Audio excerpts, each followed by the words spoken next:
नमो बुद्धाय. सर्व उपस्थित शीलसंपन्न श्रद्धावान उपासक उपासिका तसेच बालक बालिका यांना नमो बुद्धाय आणि जय जय.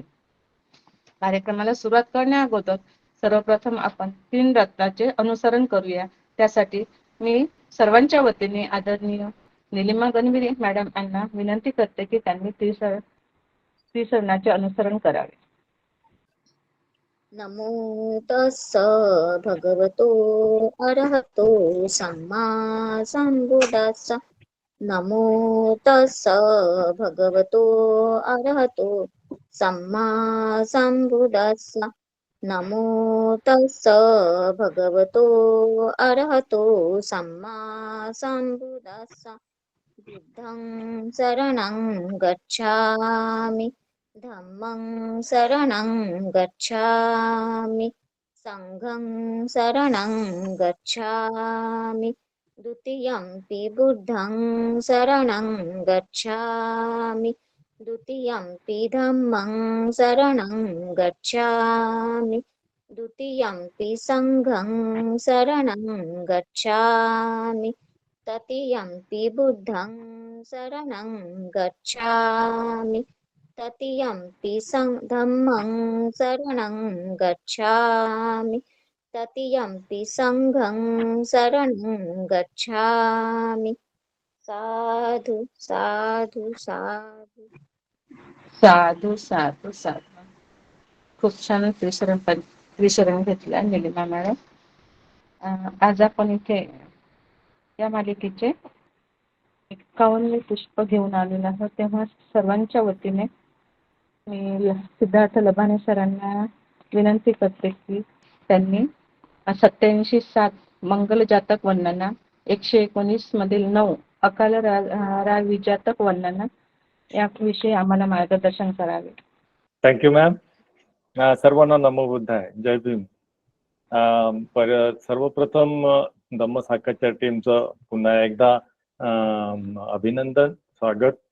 आणि त्यांनी दर सॅटर्डेला इतक्या वर्षापासून ही धम्मसाकाच्या अगदी सक्षमपणे सुरू ठेवलेली आहे. त्यांचं पुन्हा एकदा आभार मानतो, धन्यवाद देतो आणि आपल्या आजच्या धम्मसाकाच्याला सुरुवात करतो. तर आज आपण 2 धम्मसाकाच्या 2 जातक कथा आपण घेणार आहोत. एक आहे मंगल जातक वर्णना आणि दुसरी आहे अकाल रावी जातक वर्णना. वर्णना मीन्स वर्णन म्हणजे डिस्क्रिप्शन. तर पहिलं आहे मंगल जातक, याचं आपण वर्णन बघूया. मंगल जातक वर्णना, सिरियल नंबर 87, त्यामधलं 7 क्रमांकाचं हे मंगल आहे. तर मंगल जातक वर्णना. मंगल म्हणजे जे शुभ आणि अशुभ या दोन्ही गोष्टीला मंगल या कॅटेगरीमध्ये घेतलाय की काय मंगल आणि काय अमंगल याचं जे कुशल आणि सुपरस्टिशियस आणि रियालिटी यामधला जो संभ्रम आहे लोकांच्या प्रजेच्या मनातला, त्या संदर्भामध्ये हे जातक आहे. तर या चित्रामध्ये आपण बघतोय की बोधिसत्व जे आहेत ना ते बसलेले आहेत आणि त्यांच्या समोर एक कुरतडलेलं कापड त्यांच्या समोर 2 व्यक्तींनी आणून दिलेलं आहे. त्यातलं एक वडील आहेत आणि एक त्यांचा मुलगा आहे. तर या जो फाटका कपडा आहे, फाटकं जे साटक आहे, कापड आहे, त्या संदर्भातली जे काही सुपरस्टिशन आहे त्याबद्दल आता आपण पुढे बघूया. तर मंगल जातक वर्णना. तर मेन गाथा काय आहे? यस्स मंगला समूहता उप्पाता सुपिनाथ लक्षणा तो मंगल दोष विधिवत्तो युग योगा अधिगतो न जातो मेती, असं या गाथेमध्ये म्हटलेलं आहे. तर काय म्हणतात की यस्स मंगला समूहता. समूहता म्हणजे अंधश्रद्धा किंवा सुपरस्टिशन. यस्स मंगला, जे काही मंगल अमंगल दोन्ही आलं याच्यामध्ये, आणि त्याच्याबद्दलची अंधश्रद्धा, सुपरस्टिशन. नंतर पुढे म्हणतात की उपाता. तर उपात म्हणजे जी उल्कापात होते आकाशामध्ये, जे तारा तुटून जे शकून आणि अपशकून मानला जातो त्याला म्हटलंय उपाता. सुपिना म्हणजे स्वप्न, सुपिना म्हणतात पालीमध्ये. तर सुपिना हे सुद्धा सुपरस्टिशनचं खूप मोठं एक लक्षण आहे. आणि हे सगळे लक्षण धरून म्हणजे यस्स मंगला ह्या सगळ्या सुपरस्टिशन, उल्कापात, स्वप्न पाहणं किंवा एखादी अवलक्षण बघणं, या सगळ्या गोष्टी तो जो मंगल दोष विधिवत्तो, या मंगल अमंगलामधला दोष बघण्यामध्ये किंवा त्याच्यामध्ये गुरफटून जाण्यामध्ये हा जो तो गुंतलेला असतो किंवा त्याच्याबद्दलच विचार करतो, असा दोष, असा मंगल दोष जो विधिवत्तो, त्याला तो त्याच्या पुढे चालला जातो, तो त्याला क्रॉसओव्हर करतो. तर असा तो सो युग योगा अधिगतो न जातो वेती. तर युग म्हणजे जोखड. आपण याच्यामध्ये कसी भारद्वाज सुत्तामध्ये बघितलं असेल, पय्यामे युग नंगलन, आणि ते सगळं जे जे नांगर असतो त्याचा जो युग असतो, जोखड असतो, तो बैलांच्या मानेवर असतो. तर असं जोखड जे सुपरस्टिशियसचं जे जोखड आहे ते अधिगता, ते त्याला क्रॉसओव्हर करून किंवा तोडून जो पुढे जातो त्याचा पुन्हा जन्म होत नाही. म्हणजे तो जीवनातून या भवचक्रातून मुक्त होतो. बघा, इतकी डीप मिनिंगची ही कथा आपल्याला या ठिकाणी जातक दिसते. जनरली आपण एवढाच विचार करतो की सुपरस्टिशियस मानू नये, ते आपल्याला मिसगाईड करतं किंवा आपली प्रोग्रेस होऊ देत नाही. पण बुद्ध म्हणतात की डायरेक्ट तुम्ही जे सुपरस्टिशनला क्रॉसओव्हर करतात पुढे, ते सुपरस्टिशनचं अनालिसिस आपल्याला दिसलेलं आहे आणि ते दिसेलच. तर हे जो क्रॉसओव्हर करतो त्याचा पुन्हा जन्म होत नाही, म्हणजे तो अर्हत पदाला जातो. इतकं या सुपरस्टिशनचं महत्व आपल्याला या अट्टकथेत बघायला मिळणार आहे. छोटीशी अट्टकथा आहे, अगदी सहज समजेल अशी आहे. आपण पुढे जाऊया. तर कथा कशी सुरू होते. यस्स मंगला समूहता ती इदं सत्था वेळुवने विहरंतो एकं साटक लक्षण ब्राह्मण आरंभ कसे थी. तर हा जो ब्राह्मण आहे ना, तो साटक म्हणजे कापड किंवा जे आपले जे वस्त्र आहेत त्याच्या लक्षणावरून, त्याच्या लक्षणावरून चिकित्सा करणारा, त्याची कुशल अकुशल चिकित्सा करणारा हा जो ब्राह्मण आहे त्याच्यापासून ही सुरुवात होते. तर काय होतं की राजगहवासिको किर एको ब्राह्मणो कोतूहल मंगलिको तीसु रतनेसु अपसन्नो पिच्छा मिच्छा देटिको अड्डो महाधनो महाभोगो तस्स समुगे ठपितं साटक युगं मुसिका खादिन्सु. तर असा जो कुतूहल ब्राह्मण आहे, त्याच्या मनामध्ये जो कुतूहल म्हणजे जी घालमेल आहे मंगल अमंगलाबद्दलची, असा जो ब्राह्मण आहे तो तिसू रत्नेसू, तिन्ही रत्नामध्ये तो अपसन्न आहे. तो त्याबद्दल त्याच्या मनामध्ये एक प्रकारचा द्वेष किंवा निरिच्छा आहे. त्याच्यामध्ये कुठल्याही पद्धतीचा त्याच्यामध्ये रस नाही आणि तो मिच्छादिठीला धरून चाललेला आहे. आणि तो कसा आहे, अड्ढ महाधनो, त्याच्यापर्यंत प्रचंड धन आहे. महाभोगो, तो सगळ्या धनाचा उपभोग घेतो आहे. आणि त्यामध्ये अशा व्यक्तीकडे तस्स, त्याच्याकडे समुगे, एका टोपलीमध्ये बास्केटमध्ये ठपितं, बास्केटमध्ये ठेवलेले साटक युग, कपड्याची जोडी, नाही का. मुसिका खादींचू, मुसिका म्हणजे मुसक, मुसक म्हणजे मेल उंदीर, मुसिका फिमेल उंदीर, खादींसू. तर या व्यक्तीकडले कपडाची जी जोडी आहे ती उंदरांनी कुरतडलेली आहे. बस झालं. अथस्स सीसंग नाहीत्वा, आता त्यांनी एक दिवस सीसंग नाहीत्वा म्हणजे ज्याला सचेल आंघोळ म्हणतो, नाही का, अगदी डोक्यावरून पाणी घेऊन आंघोळ करतो आपण, तशी पूर्ण आंघोळ केली त्यांनी आणि साटके आहरता. तर मग तो कपडे आपले शोधायला गेला, आणायला गेला. आहरता ती उत्तकाले मुसिकाय खादित भाव आरोचयिन्सू. त्याच्या लक्षात आलं की आपले जे हे कपड्याची जोडी आहे हे कोणी त्या उंदरीने खाल्लेली, कुरतडलेली आहे. तेव्हा स्वचिंतेसी त्याला विचार पडला की सचे इदं मुसिका दट्ट साटक युग इमस्मी गेहे भविष्यती महाविनाशो भविष्यती. तो त्या कुरतडलेल्या कपड्याच्या जोडीकडे बघून म्हणतो की हा खूप मोठा विनाश आहे, हे खूप भयानक लक्षण आहे, हे कुरतडणं हे काही चांगलं गुण, चांगलं दर्शन नाही आहे. अशा पद्धतीची त्याच्यामध्ये ती ऑलरेडी भावना असते आणि ते त्याला प्रत्यक्षात ते कुरतडलेले कपडे दिसल्याबरोबर तो एकदम बेचैन होऊन जातो, घाबरून जातो. तर पुढे काय होतं, इदंही अवमंगलं काळकिंड सदिसं पुत्त दिता आदीन वा दासकम्म करा आदीन वा न सख्खा धातू. तो म्हणतो की हे इतकं दळबद्री इंडिकेशन आहे, हा दळबद्री अपशकुन आहे की पुत्तधिता म्हणजे मुला मुलींना किंवा आपल्या घरच्या मुलांना किंवा इव्हन दासकम्म जे घरचे दास दासी नोकर चाकर यांना सुद्धा ते कपडे देणं शक्य नाही. यो हि इदं गहिनीसती, जो कोणी हे कपडे ग्रहण करेल किंवा रिसीव करेल, सब्बस्स महाविनाशो भविष्यती, त्याचा महाविनाश त्याचा होणारच. मग काय करू? जर हे असं असेल तर तो विचार करतो आहे की आमक सासूने तंग छड्डा पेसामी. आमक सुसाने, सुसाने म्हणजे स्मशान.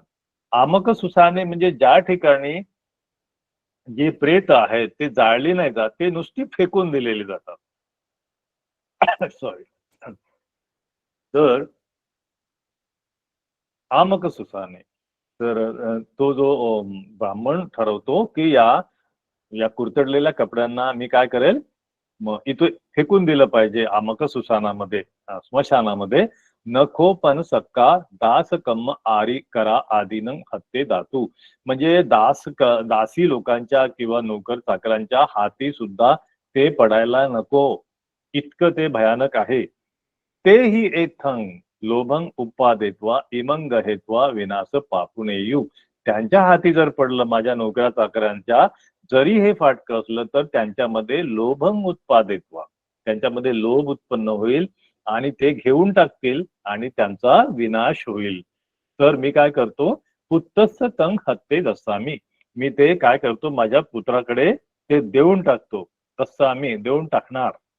आणि हा विचार करून सोपुत्तंग पक्कोसा पेत्वा, त्या पुत्राला बोलवतो आणि तंग अथंग आरोचेत्वा, ह्या सगळ्या घटनेची त्याला जाणीव करून देतो.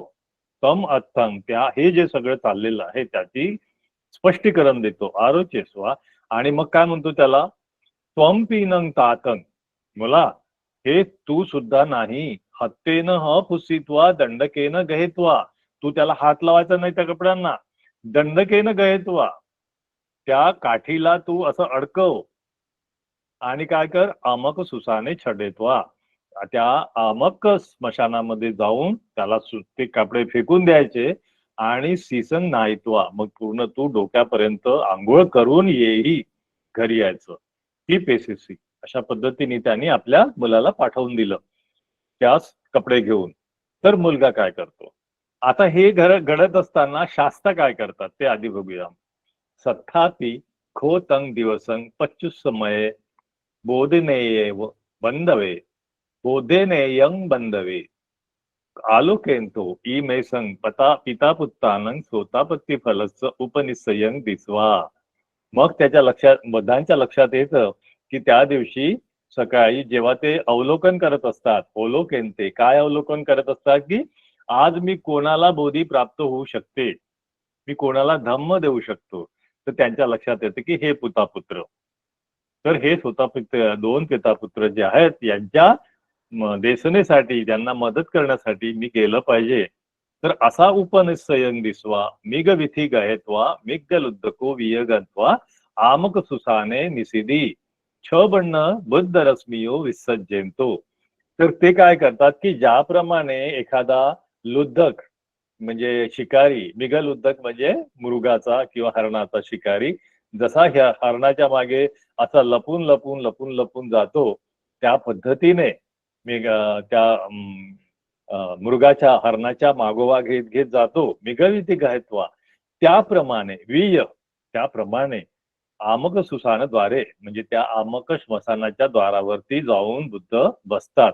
आणि कसे बसतात, छ बन्न बुद्ध रश्मियो विसर्जंतो, तर त्या ठिकाणी ते आपल्या 6 रश्मी, बुद्ध रश्मी अशा विसर्जंतो सगळीकडे पसरून त्या ठिकाणी ते बसलेले असतात. आणि आता तो मुलगा येणार आहे तिथे ते कपडे घेऊन, नाही का.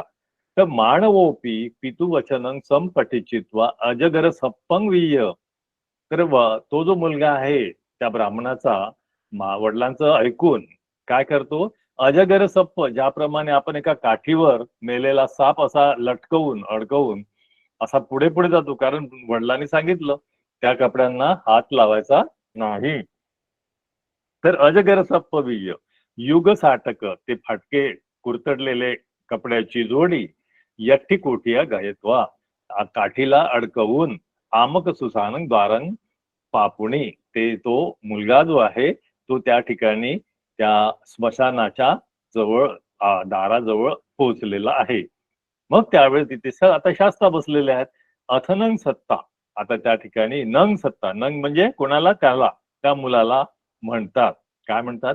किंग करोसे मानवा, काय करतोस तू इथे मानवा, मनुष्या तू काय करतोय, ती आहार. तर मग तो सांगतो आता मुलगा, भो गौतम इदं साटकं युगं मुसिका दठ्ठं काळकिन्न सदिसं हलाहल विसुपमंग मम पित्ता. तर हे जे साटक आहेत ना, हे जे कपड्याची जोडी आहे ना, ही मुसिका यानी उंदरांनी खाल्लेली आहे.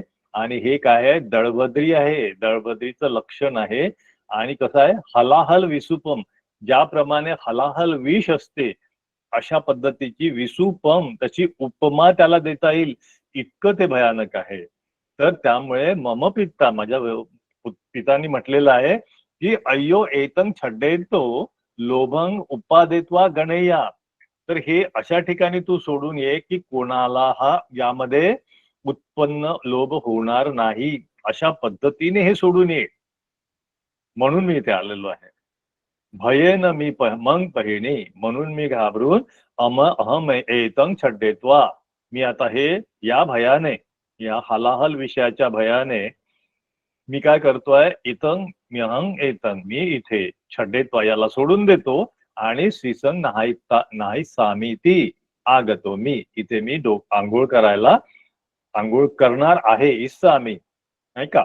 आणि त्यासाठी मी इथं आलेलो आहे. भो गौतमा, हे ते गौतमाला म्हणजे बुद्धाला तो मुलगा सांगत आहे. मग त्यावर बुद्ध म्हणतात, ते न छड्डेही, ते न ही छड्डेही, तू इथे सोडून दे, मला देऊन टाक, तिथे सोड. मग तू मानवो छड्डेसी, मग त्यांनी सोडून दिलं.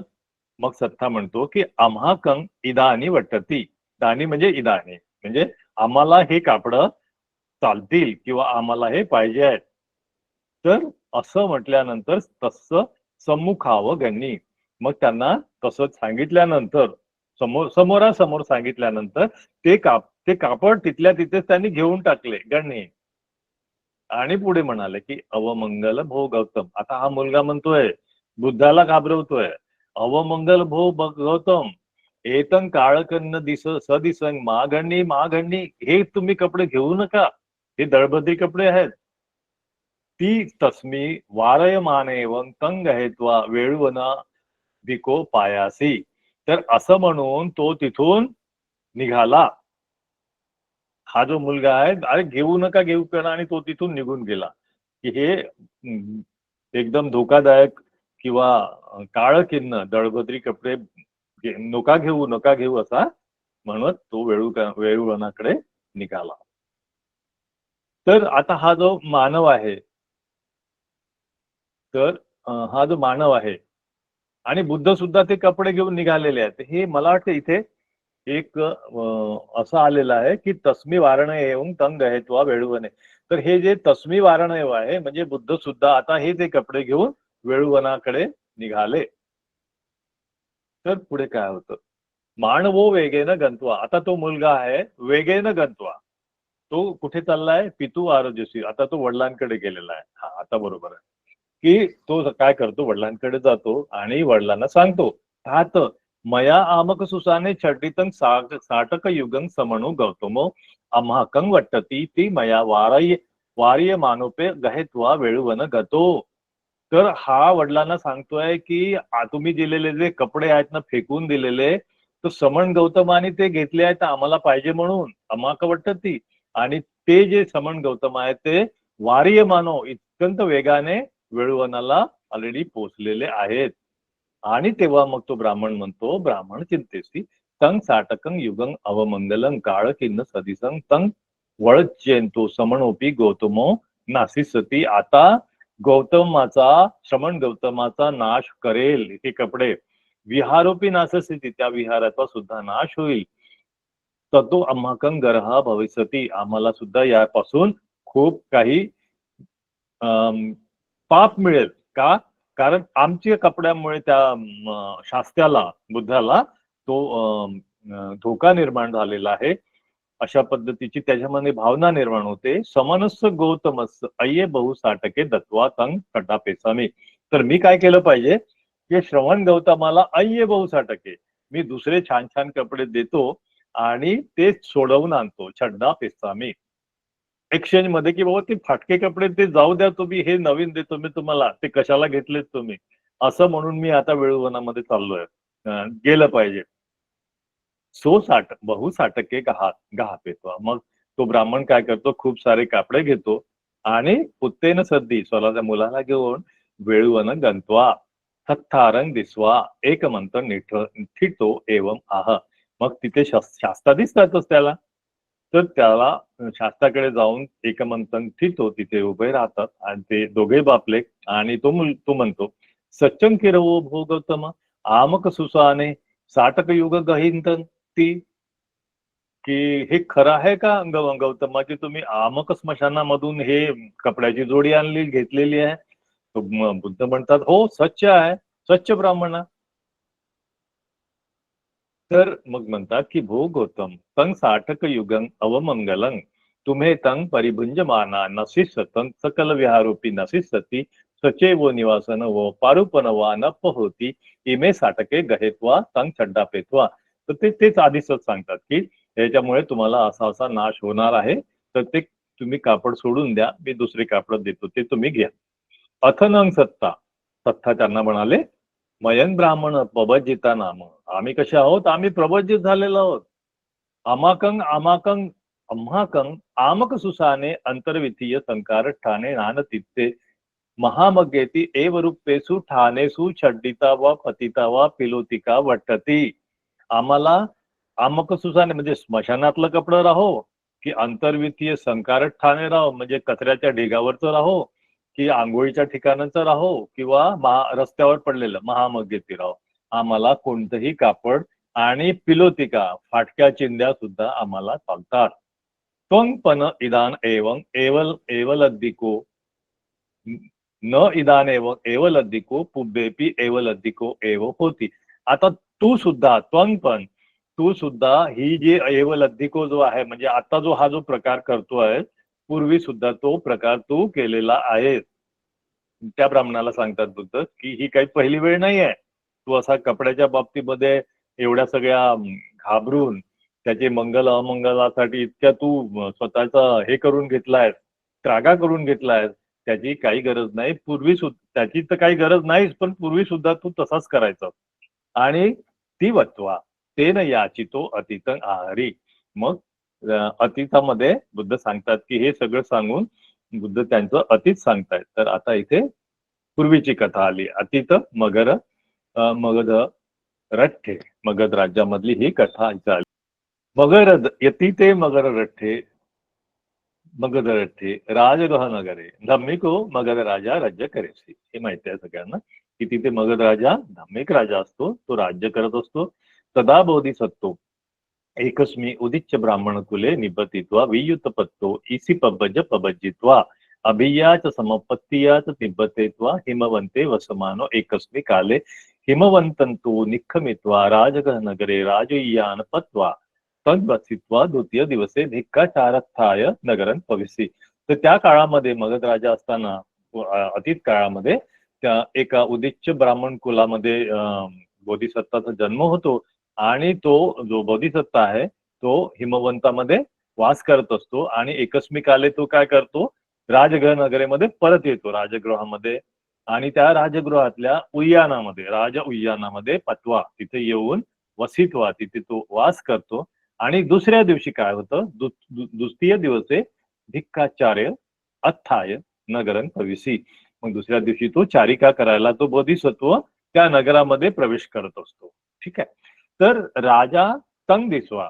आता त्यावेळेस राजाला तो बोधिसत्व दिसल्यावर पक्वसापेत्वा पासादे निशिदापेत्वा भोजेत्वा उय्याने वसनत्थाय पटीय गही. मग राजाने त्याला त्या उद्यानामध्ये वसनत्थाय त्याचं हे करून दिलं, राहण्याचं व्यवस्था करून दिली. आणि अशा पद्धतीने बोधिसत्व रयो निवसेन भुंजित्वा उय्याने वसती. तर मग तो बोधिसत्व जो आहे तो त्या राजाच्या निवासस्थान दिल्यानंतर त्या ठिकाणी जेवण करून त्या ठिकाणी राहायला लागला त्या उद्यानामध्ये. तस्मी काले राजगृह नगरे दुस्सलक्षण ब्राह्मणो नाम होसी. त्या राजगृहामध्ये त्या नगरामध्ये दुस्सलक्षण अशा नावाचा तो ब्राह्मण होता. दुष्ट लक्षण, त्याचं लक्षण दुष्ट आहे असा. तर त्या ब्राह्मणाचं ते टायटल आहे, ते नाव तसंच राहील. तस्त समुगे ठपितं साटक युगम सब पुरीम सदिसम एवं. तर हे जी कथा आहे आता ह्या दुस्सलक्षण ब्राह्मणाची, ती काय म्हणतायत की पूर्वी आता जी घटना घडली, मी आता मागच्या वेळेस यापूर्वी सांगितली ना सुरुवातीला, तीच घटना त्यावेळेस घडली होती. त्यामुळे ती रिपीट न करता एकाच लाईन मध्ये सांगितलं की त्यावेळेस पुरीम सदिस एवं अशी ती घटना आहे की उंदराने कुरतडलेलं कापड, फेकून दिलेलं कापड आणि त्याचं पुढे त्याच पद्धतीने होतं. तर मग पुन्हा तेच अतीत कालामध्ये तेच झालं होतं. कसं की मानवे पण सुसानं गच्छन्ते बोधिसत्व पठमंतरं गत्वा सुसानद्वारे निषिदित्वा तैनं चंडितं साटक युगं गहेत्वा उयानं आगमांसी. तर त्यावेळेस सुद्धा हा जो बोधिसत्व आहे याने ते स्मशानातले फेकून दिलेले कुरतडलेले कपडे तो घेऊन येतो आणि मानव गंतवा पितू आरोसेचो. आणि ती स्टोरी परत रिपीट होते तेव्हा की मग तो मुलगा जो आहे आपल्या वडिलांना सांगतो आणि वडील म्हणतो की राजकुलपुको तापस नासेया. तर तो जो ज्यांनी कपडे घेतलेले आहेत तो बोधिसत्व जो तपस्वी आहे त्याचा सुद्धा नाश होईल. आणि बोधिसत्वस संतिकंगत्वा तापसंग तया गहित साटके छड्डेही मानसी. तेव्हा सुद्धा अशाच पद्धतीने त्या तापस्व्याला म्हणजेच त्या बोधिसत्वाला रिक्वेस्ट केली जाते की बाबा हे कपडे तू घेऊ नकोस, हे सोडून दे. ती आधीची स्टोरी परत. तर तापस म्हणतो, तो बोधिसत्व म्हणतो की अमाकं सुसाने छड्डीत पिलोतिका वट्टती. आम्हाला स्मशानामधले फेकून दिलेले चिंध्या पिलोतिका हे आम्ही वापरतो, आम्हाला कामी येतात. न मयं कोतूहल मंगल नापेत बुद्ध पचेक बुद्ध बोधिसत्व ही वर्णितं. तस्मा पंडितेन नाम कोतूहल मंगलिकेन न भवितव्य. तर तो मानवाला सांगत आहे, त्या मानवाला तो बोधिसत्व सांगत आहे की याबद्दल कुठलंही मंगल याचं कोतूहल किंवा याची चिकित्सा किंवा याची जी एन्झायटी आहे हे बुद्ध पचेक बुद्ध किंवा बोधिसत्व यांना लागू होत नाही. याबद्दल न भवितव्य असा काही तू विचार करू नकोस असं सांगतात. तर अंती ब्राह्मणा धम्मदेशी. आणि हे सगळं झाल्यानंतर, हे सगळं समजावून सांगितल्यानंतर मग त्या ब्राह्मणाला तो बोधिसत्व धम्म शिकवतो. धम्मदेशी ब्राह्मणो तं धम्मं सुत्वा दिट्टी बिंदित्वा बोधिसत्वं शरणं गतो. तर मग तो जो ब्राह्मण आहे तो त्या बोधिसत्वाला शरणं जातो आणि त्याची जी दिट्टी बिंदित्व, त्यावेळेस सुद्धा त्याची जी मिच्छा दिट्टी असते ती संपुष्टात येते, तो समाधिट्टीमध्ये येतो. बोधिसत्वपी अपरिहीन ज्ञानो ब्रह्मलोक परायण अहोसी. मग ही गोष्ट झाल्यानंतर तो बोधिसत्व आहे तर तो ब्रह्मलोकामध्ये त्याचा नंतर प्रवेश होतो. तर ही आहे अतीत कालाची गोष्ट. तर ही अतीत काल पण संपला. तर सत्तापि इतं इमं अतीतं आहारित्वा अभिसंबुद्धो हुत्वा ब्राह्मणस्थ धम्म देसेंतो इमं गाथं आह. तर त्यावेळेस आता ही मागची कथा सांगितली, सेम टू सेम कथा आहे. आणि तेव्हा मग ते आता सांगतायत कथा, जी गाथा म्हणतात, जी आपण अगदी सुरुवातीला ज्याची सुरुवात म्हणजे त्याचं एक्सप्लेनेशन गेलं होतं. यस्य मंगला समूहता उपाता सुपिना सलक्षणाचं स्वमंगल दोष विधिवंतो युग योगा अधिगतो न जातो मेती. असा जो या अलक्षण आणि अवलक्षण मध्ये गुंतलेला माणूस या जोखडाला फेकून देतो, तो त्याचा पुन्हा जन्म होत नाही, तो निब्बाणाला प्राप्त होतो. तर अशी ही पहिली जातक अट्टकथा आहे. यातला यस्स मंगला समूहता ही जी टर्म आहे याचं इथे विश्लेषण दिलेलं आहे अट्टकथेमध्ये. तर त्याचा अर्थ असा सांगितला आहे की यस्स अर्हतो खिणासवोम. तर जो अर्हत आहे, जो त्याचे आश्रव क्षीण झालेले आहे, तो कसा आहे, दिष्टमंगल, सुत्तमंगल, मुत्तमंगल याला समुच्छिन्न केलेला आहे. की दिष्टमंगल म्हणजे पाहिलेलं जे अमंगल किंवा मंगल पाहिलेलं दिष्ट, त्याबद्दलही त्याला समुच्छिन्न केलेलं आहे. सुत्तमंगल, बरेचदा काय होतं की एखादा आवाज आपल्याला ऐकू येतो ते सुद्धा अमंगल असते, जसं की घुबडाचा आवाज किंवा एखादी विचित्र किड्याचा आवाज म्हणा, हे सुद्धा अमंगल आहे. त्यालाही त्यांनी समुच्छिन्न केलेलं असतं. आणि मुत्तमंगल म्हणजे काही लोकांना तर स्पर्श सहन होत नाही, जसं की अस्पृश्याचा स्पर्श सहन होत नाही, अस्पृश्यांनी सावली सुद्धा अस्पृश्याची सहन होत नाही, उदाहरणार्थ. तर हे सगळ्या गोष्टी या अर्हत व्यक्तींनी, खिणासव झालेल्या व्यक्तींनी त्या समुच्छिन्न केलेल्या असतात, त्यांना नष्ट केलेल्या असतात, असं त्याचा अर्थ दिलेला आहे या वाक्याचा, या शब्दांचा. आणि पुढचा शब्द आहे उप्पाता सुपिना च लक्षणा च आती. म्हणजे काय, तर त्याचं पुढे वर्णन आहे, एव रूपो चंदगाहो भविष्यति, एव रूपो सूर्यगाहो भविष्यति, एव रूपो नक्षत्रगाहो भविष्यति, एव रूपो उक्कापातो भविष्यति, एव रूपो दिसाडाओ भविष्यति. 5 प्रकारचे हे लक्षण आहेत. म्हणजे अपार्ट फ्रॉम उप्पात सुपिना लक्षणा याच्या व्यतिरिक्त त्याचे 5 आहेत. तर उप्पाता आपल्याला माहिती आहे उल्कापात, स्वप्न माहिती आहे सुपिना, आणि लक्षण म्हणजे अवलक्षण लक्षण दोन्ही. याच्या व्यतिरिक्त 5 प्रकारचे जे महत्वाचे लक्षण आणि अवलक्षण ज्याच्यावर ठरवले जातात, लोक त्याच्यामध्ये त्या अंधश्रद्धेच्या आहारामध्ये लोकांना एक्सप्लॉइट करतात आणि गुंतवून ठेवतात, त्याची दिशाभूल करतात, असे हे 5 आहेत. तर पहिला आहे चंद्रगाहो भविष्यति, म्हणजे या ठिकाणी चंद्रग्रहण लागणार आहे अमुक अमुक ठिकाणी, त्या दहशत निर्माण करायची लोकांमध्ये. नंतर एव रूपो सूर्यग्रहो, या ठिकाणी सूर्य अमुक अमुक वेळा सूर्यग्रहण होणार आहे, तर त्याबद्दल सुद्धा त्याचा दुरुपयोग करून त्या भावनांचा लोकांना एक्सप्लॉइट करणे. नंतर नक्षत्रगाहो, नक्षत्र, तर जसं सूर्य आणि चंद्राला ग्रहण लागतात तसं इतर ताऱ्यांना, इतर प्लॅनेट्सना पण ग्रहण म्हणजे एक मध्ये येणं, काहीतरी एक प्लॅनेट दुसऱ्या प्लॅनेटच्या मध्ये येणं, दुसरं काय आहे, तर ते त्यांच्या बाबतीत होतं, तर त्याला म्हटलेलं आहे नक्षत्र ग्रहण. नंतर एव रूप उल्कापातो, उल्कापात, कोणता तारा तुटणे, उल्कापात झाला, त्याचाही मिसयूज केला जातो. आणि दिसाडाहो, ही दिशा चांगली, ही दिशा वाईट आहे, तुम्ही दक्षिण दिशेला तोंड आहे तुमच्या घराचं म्हणून तुमची अवदशा आहे, म्हणून तुमचं हे तुम्हाला वास्तुशांतीमध्ये, वास्तुशास्त्रामध्ये नाही आहे तुमचं, म्हणून ही तुमची दुर्गती झालेली आहे. अशा पद्धतीच्या ह्या 5 ज्या अंधश्रद्धा आहेत, अंधश्रद्धा म्हणण्यापेक्षा त्याला आपण सुपरस्टिशन बनवू, तर ह्या ज्या गोष्टी आहेत, तर याबद्दल ह्या सगळ्या ज्या अंधश्रद्धा आहे यांना समुच्छिन्न केलेलं असतं अर्हताने, किंवा जो क्रॉसओव्हर झालेला आहे, जो प्युरिफाय झालेला भिक्खू आहे, त्यांनी या सगळ्यांना तोडून टाकलेलं असतं.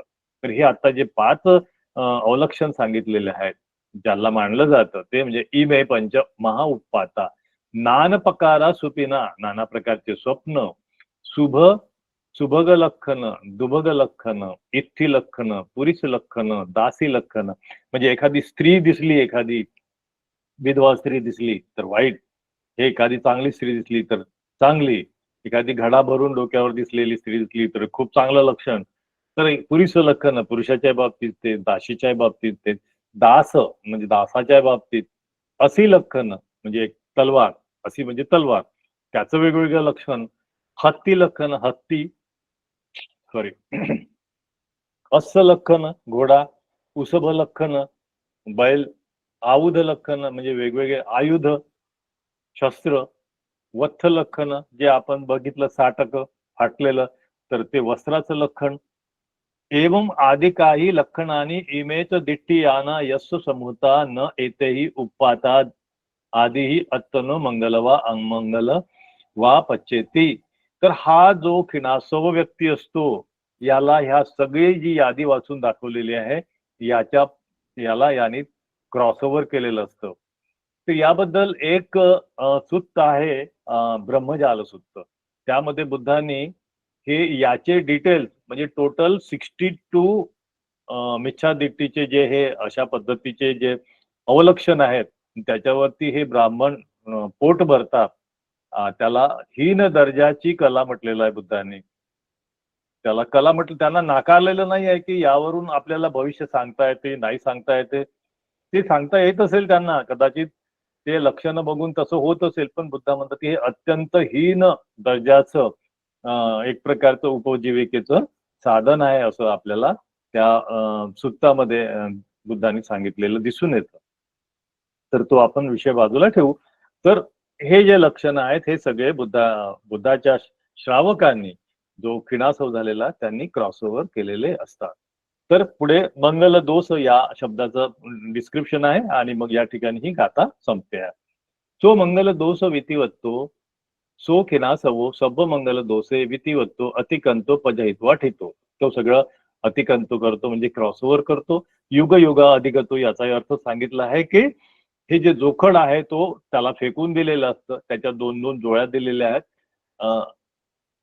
वेळ भरपूर होत आहे. युग योगा अधिगतो म्हणजे क्रोध आणि उपनाहो, क्रोध आणि द्वेष याची जी जोडी आहे. तसंच मख्खो आणि पळासो. मख्खो म्हणजे दुसऱ्याचे वाईट चिंतायचं आणि पळासो म्हणजे दुसऱ्याला कमी लेखायचं. हे दोघी सिमिलर आहेत. कमी लेखणं, पुट डाऊन करणं कोणाला, आणि मख्खो म्हणजे दुसऱ्यांची हानी झाली पाहिजे. तर दोघे सिमिलर आहेत. याला म्हटलेलं आहे जोड्या. द्वेदे एकतो आगत क्लेसा. हे जे क्लेस आहेत ना या केलेसांच्या जोड्यांना युग म्हटलेलं आहे, जोडी म्हटलेलं आहे, जोखड म्हटलेलं आहे. सिमिलरली या कामयोगो भवयोगो दिठ्ठियोगो अविद्या योगो इमे संसारे योजन भावतो चत्तारो योगा नामं. हे सुद्धा 4 प्रकारचे जोखड याला सुद्धा बुद्धांनी म्हटलेलं आहे. ते म्हणजे काम, सेन्शुअल प्लेजर्स, नंतर भव बिकमिंगचं जोखड, नंतर मिच्छादिठ्ठीचं जोखड आणि अवेजेचं जोखड. ही चत्तारो योगा नाम आहे. ते युगेच योगे चाती युग योगे अधिगतो. हे सगळे जे जोखड अधिगतो फेकून दिलेला अभिवत्वाव गतो वितिवत्तो समतिकंमो खिणासव भिक्खू.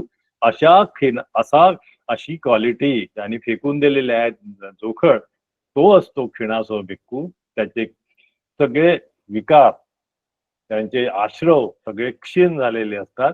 असा या शब्दाचा अर्थ आहे, केवळ एका शब्दाचा, मंगल दोष वितिवत्तो. त्याचा हा एवढा अर्थ दिलेला आहे. आणि न जातुमेती त्याचा अर्थ पुढे खाली दिलेला आहे की पुन्हा पटिसंधी वसेन एकं सेनेव इमंग लोकं न येती नागच्छती ती. तर जातुमेती म्हणजे त्याचा पुन्हा जन्म होत नाही, म्हणजे तो निब्बाणाला ऑलरेडी प्राप्त झालेला आहे. एवढं या अंधश्रद्धेच्या बाबतीमध्ये या अपशकुन, या शकून आणि अपशकुन या बाबतीला क्रॉस ओव्हर करणारा व्यक्ती या पदापर्यंत पोहोचू शकतो या जोखड फेकल्यामुळे, असं बुद्ध या मंगल जातक वर्णामध्ये सांगत आहे. तर अशा पद्धतीने हे मंगल जातक सांगितल्यानंतर एवं सत्ता इमाय गाथाय ब्राह्मणस्य धम्म देसेत्वा सच्चा आणि पकासेसी. तर मग हे त्या ब्राह्मणाला हा धम्म देत आहे ते, आणि हे सत्य प्रकाशल्यानंतर सच्च परियोसाने हे सगळं संपल्यानंतर ब्राह्मणो सद्धी पुत्तेन, ब्राह्मण आणि त्याचा पुत्र स्वतापत्ती फले पतितही. त्या ठिकाणी त्या दोघही पितापुत्रांना स्वतापन्न फल प्राप्त झालं. सत्ता जातकं समोदानाची. आणि शेवटी जातक त्याने समोदान केलं, त्याचं विश्लेषण केलं आणि सांगितलं की तदा एतेव पिता पुत्रा. त्यावेळेचे जे पिता पुत्र होते, इदानी पिता पुत्रा अवेसू. हे जे दोघं पितरापुत्र आहेत ज्यांना स्वतापत्ती फल प्राप्त झाले तेव्हा पण हेच होते. आणि तापसो पण अहमेवं अभसी. त्यावेळेस जो तापस होता तो मीच होतो. असं हे मंगल जातक वंदना. आता दुसरी गाथा घेऊया आपण. आणि अष्टकथा घेऊया. अकाल रावी जातक वर्णना. तर नावावरूनच लक्षात आलं असेल की अकाल अवेळी, रावी बोलणारा, ओरडणारा, असा जो व्यक्ती आहे किंवा अशी जी याच्यामधली एंटिटी आहे, कॅरेक्टर आहे, त्याच्या आधारे हे जातक या ठिकाणी आपल्याला अभ्यासायचं आहे. तर ह्या पीपीटी मध्ये नलिनी मॅडमने खूप सुंदर हे केलेलं आहे, पिक्चराइज केलेलं आहे की इथे जो अकाल रावी असतो ना, हा कोंबडा आहे. हा कधीही ओरडणारा आणि दुसऱ्यांना डिस्टर्ब करणारा असा जो हा प्राणी आहे आणि त्याच्यामुळे कसा गोंधळ होतो, सगळ्यांची कशी गैरसोय होते, तर या ठिकाणी आपण बघूया. तर अमाता पितरं संवदोती इदं सत्ता जेतवने विहरंतो एकं अकाल रावी भिक्खू आरंभ कथेसी. तर हे अमाता पितरं संवदो, तर ही जी गाथा आहे ती शेवटी आलेला आहे, ही ते मध्ये यायला पाहिजे होती, पण ती गाथा आपण शेवटी वाचू. तर त्या गाथेचं टायटलच आहे अमाता पितरं संवदो, की माता पितरांनी ज्या मुलाचं संवर्धन नाही केलं, असा जो कोडगा मुलगा, ज्याला म्हणजे मोकाट किंवा अनियंत्रित, अनगायडेड असा जो आहे, त्याच्यामुळे हे सगळं घडलंय की त्याला माहिती नसतं की केव्हा काय करायचं. तर अशी गाथा आपण ती पुढे येणारच आहे. तर ही जी गाथा आहे, इदं सत्ता जेतवने विहरंतो एकं अकाल रावी भिक्खू आरंभ कथेसी.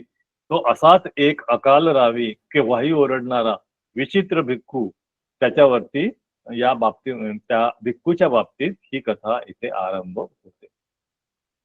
तर हा भिक्खू कसा केव्हाही ओरडतो, त्याची कथा आपण थोडक्यात बघूया. छोटीशी अर्थकथा आहे.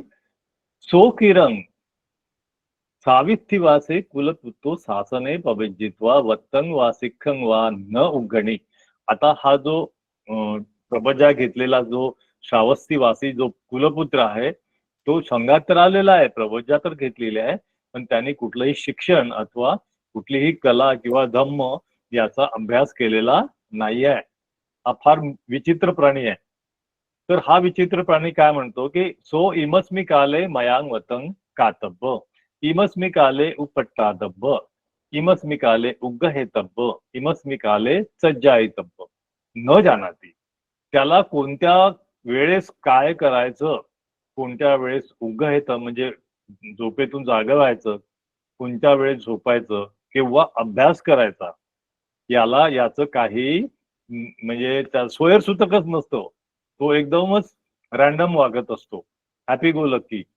बरं, हॅपी गो लकी पेक्षाही बेकार की तो स्वतःलाही त्रास करून घेतो आणि इतरांनाही त्रास करून घेतो.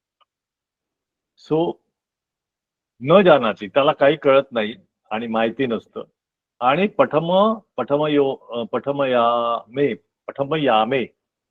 याम, दुसरा याम, तिसरा याम ना, तर पठमयामेपी, मध्यमयामेपी आणि पश्चिमयामेपी अबुद्ध बुद्ध फणेव महासद्ध करोती. तर पठमयाम असो म्हणजे आधीची रात्र असो, मधली रात्र असो की उत्तरयान आणि पश्चिमयान असो, ज्यावेळेस प्रबुद्ध म्हणजे बुद्धांची जे देशना देण्याची किंवा त्यांचं धम्म ऐकण्याची काही असेल, वेळ असेल नसेल, तरी सुद्धा तो काय करायचा, महासद्ध करोती, आरडाओरडा करायचा, काही विचित्र आवाज काढायचा. आणि त्यामुळे काय व्हायचं की भिक्खू निद्दंग न लभती, तर भिक्खूंना झोप यायची नाही किंवा त्यांची झोप डिस्टर्ब व्हायची. तर हा प्रॉब्लेम असताना धम्मसभाय भिक्खू, आता धम्मसभा भरलेली आहे आणि नेहमीप्रमाणे एकमेकांना ते भिक्खू चर्चा करत आहेत की आऊसो असुको नाम भिक्खू एव रूपे रतन सासने पबजित्वा वत्तं वा सिक्खं वा कालं वा अकालं वा न जानाती. त्याला काही काळ वेळेचं काही भानच नसते. तसं अगुण कथन कथेसू, तर त्याचे सगळे अवगुण सांगत असतात, अवगुण सांगत असतात नाही का.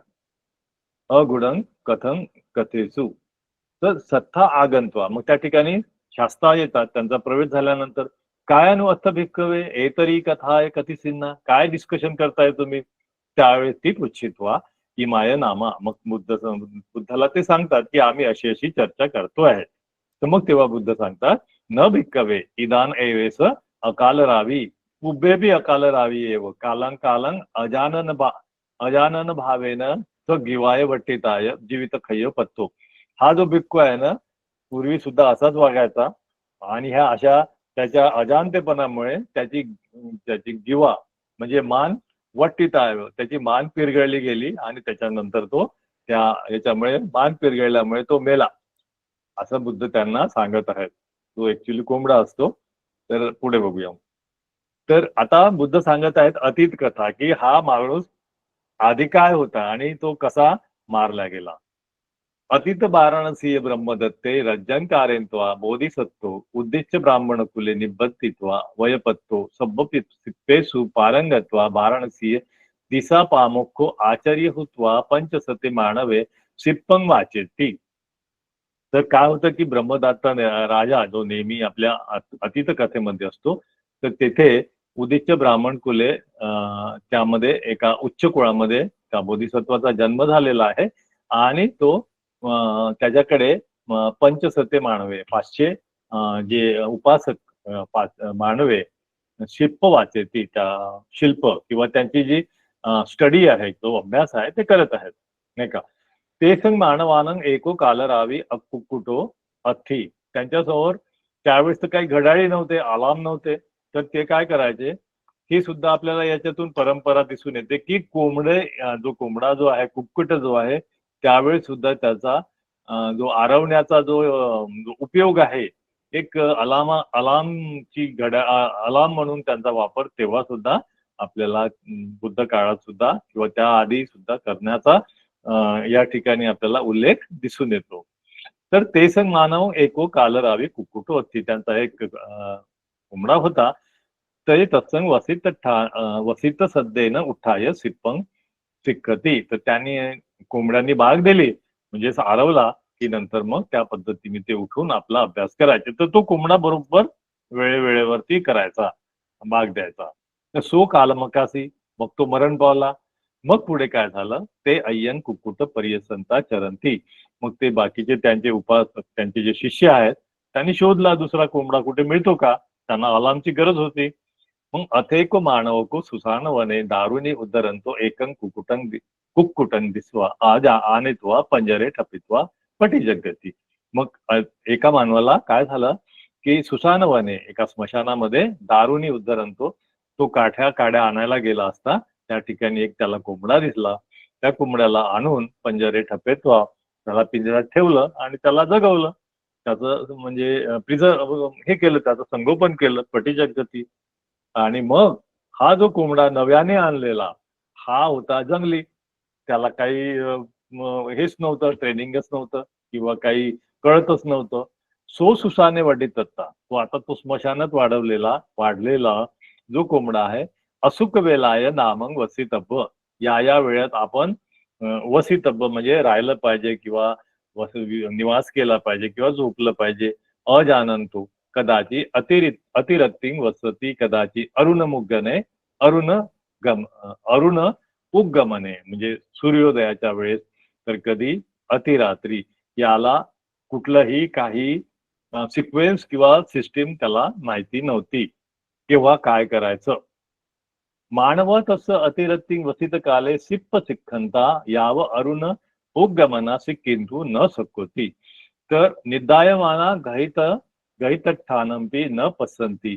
तर मानवाला म्हणजे ते त्यातले जे शिष्य आहेत त्यांना मानव आहेत ते, तर त्यावेळेस राहत असताना ह्या गोष्टीची शिकवण त्या कोंबड्याला अजिबात नव्हती. त्यामुळे त्यांची जी डिसिप्लिन आहे आता ही पूर्ण डिस्टर्ब झाली की तो कधी उठवणार का, केव्हा बाग देणार, काही कळायचं नाही. त्यामुळे त्यांचं जे ट्रेनिंग आहे, त्यांचा अभ्यास आहे, तो डिस्टर्ब व्हायला लागला. अतिप्रभाते वसित काले संजायस ओ कासमेव न लभंती.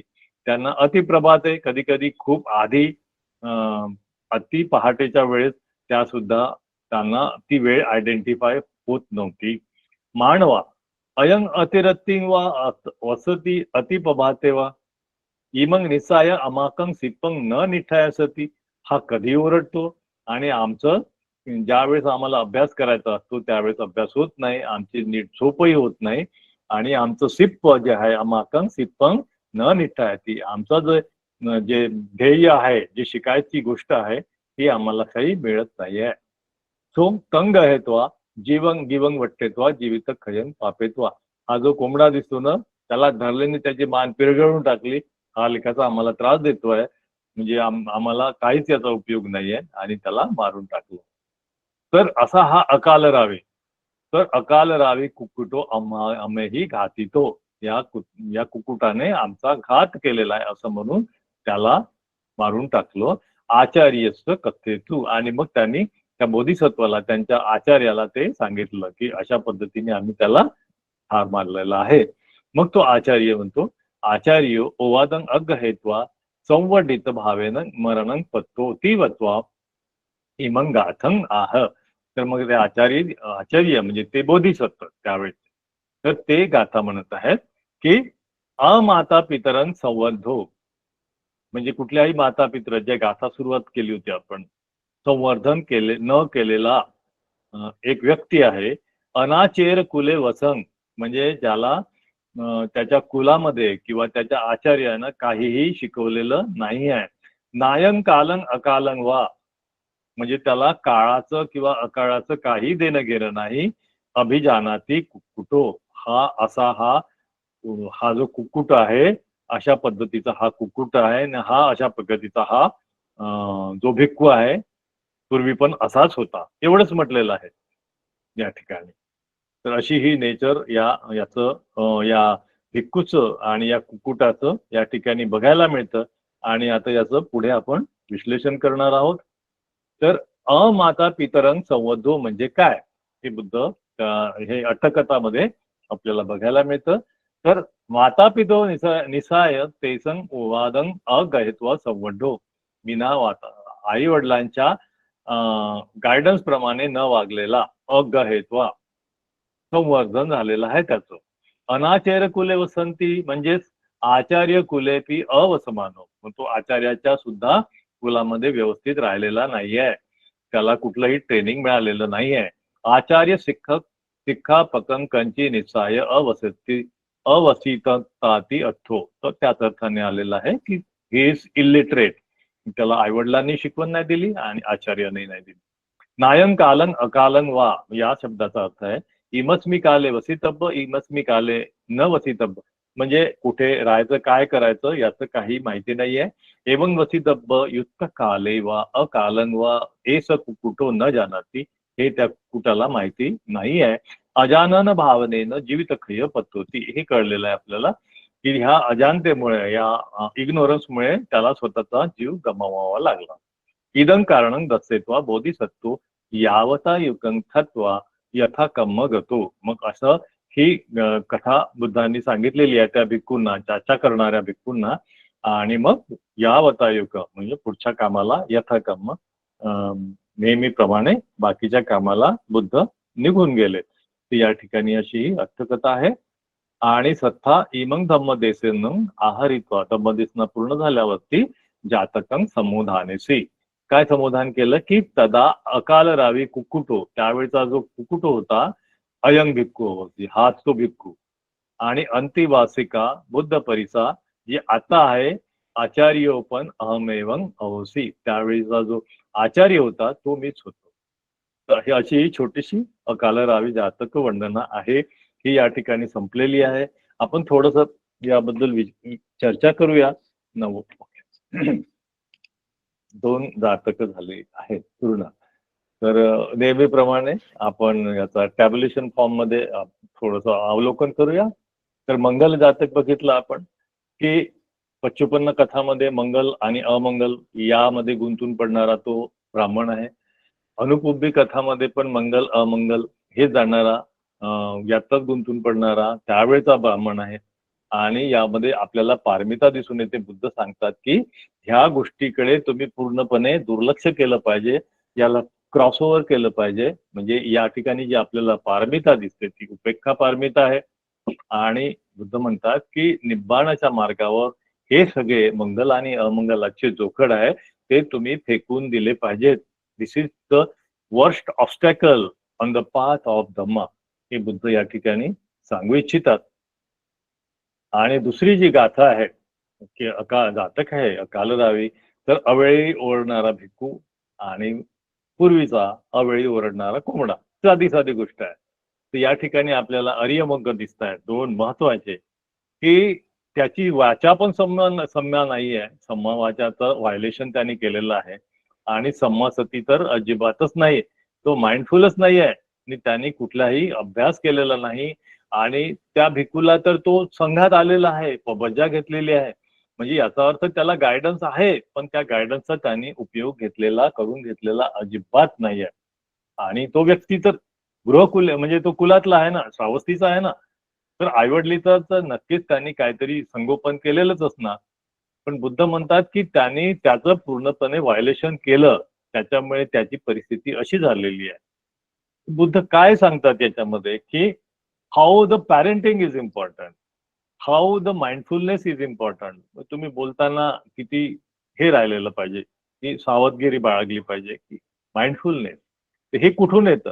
Unless and until you practice sammasati, you practice samma vaca, त्याशिवाय हे शक्य होत नाहीये. तुमच्याजवळ कितीही मोठा टीचर असो, कितीही चांगले पॅरेंट्स असो तुमचे, तरी पण ह्या गोष्टी घडतात. आणि म्हणून बुद्ध सांगतात आपल्या संघाला, आपल्या भिक्खू संघाला, की धम्म साकच्या करा, नाहीतर तुम्ही अवसी. You discuss the Dhamma, otherwise be in the noble silence. तर अशा ह्या दोन गाथा. तर पहिल्या गाथेचं आत्ताचं अप्लिकेशन किंवा ऍज ऑन टुडे आपल्याला कसं आपण बघतोय समाजामध्ये, तर थोडस बघूया की हे जे मंगल आणि अमंगल आहे आणि ह्या पूर्ण आपल्या सोसायटीमध्ये किती उच्छाद मांडलेला आहे हे आपण बघूया.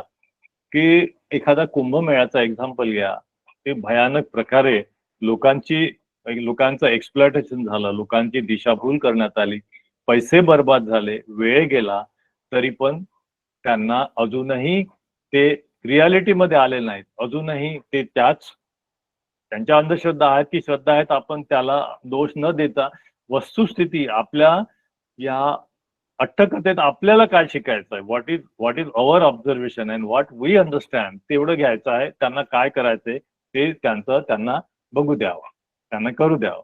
तर एक उदाहरण आहे कुंभमेळ्याचं. दुसरं उदाहरण सांगतो की मंदिरामध्ये किती चेंगराचेंगरी होतात, वारंवार ह्या घटना होतात. तर ह्या सुद्धा आपल्याला ह्या मंगल आणि अमंगल, ठराविक दिवशी, ठराविक अमावस्येला, ठराविक पौर्णिमेला त्या ठिकाणी ओव्हरक्राऊडिंग होते आणि त्या ठिकाणी लोकांचा मृत्यू होतो. नंतर देवदर्शनाला लोक जातात, रस्त्यामध्ये ऍक्सिडेंट होतो, मरून पडतात, रात्री बेरात्री गाड्या चालवतात. नंतर काही दिवस म्हणजे 3-3 दिवस लोक रांगेत उभं राहतात की या देवाचं मला दर्शन घ्यायचं आहे. आपण कुणाचा उल्लेख किंवा कुणावर टीका नाही करत आहे. We are looking at in the perspective of our discussion. आपला उद्देश काय आहे तो आहे.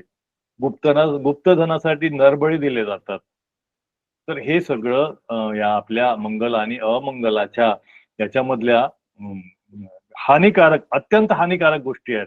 जे अस्पृश्याची किंवा सावली किंवा स्पर्श हा जो होऊ दिला जात नाही किंवा त्याला अवलक्षण मानलं जातं, अत्यंत भयानक त्याला पीडा दिली जाते, त्याला म्हणजे आपल्याला एका विशिष्ट याच्यामध्ये अगदी तुम्हाला क्रश करून टाकलं जातं. तुमचं अत्यंत म्हणजे एंटायर तुमचा जो परंपरा आहे, जी तुमची जी पूर्ण लिनिएज आहे, तुमचा जो एक पर्टिक्युलर समूह आहे, त्याचा पूर्ण तुम्हाला बायकआउट केलं जातं, तुमच्यावरती अत्याचार केला जातो.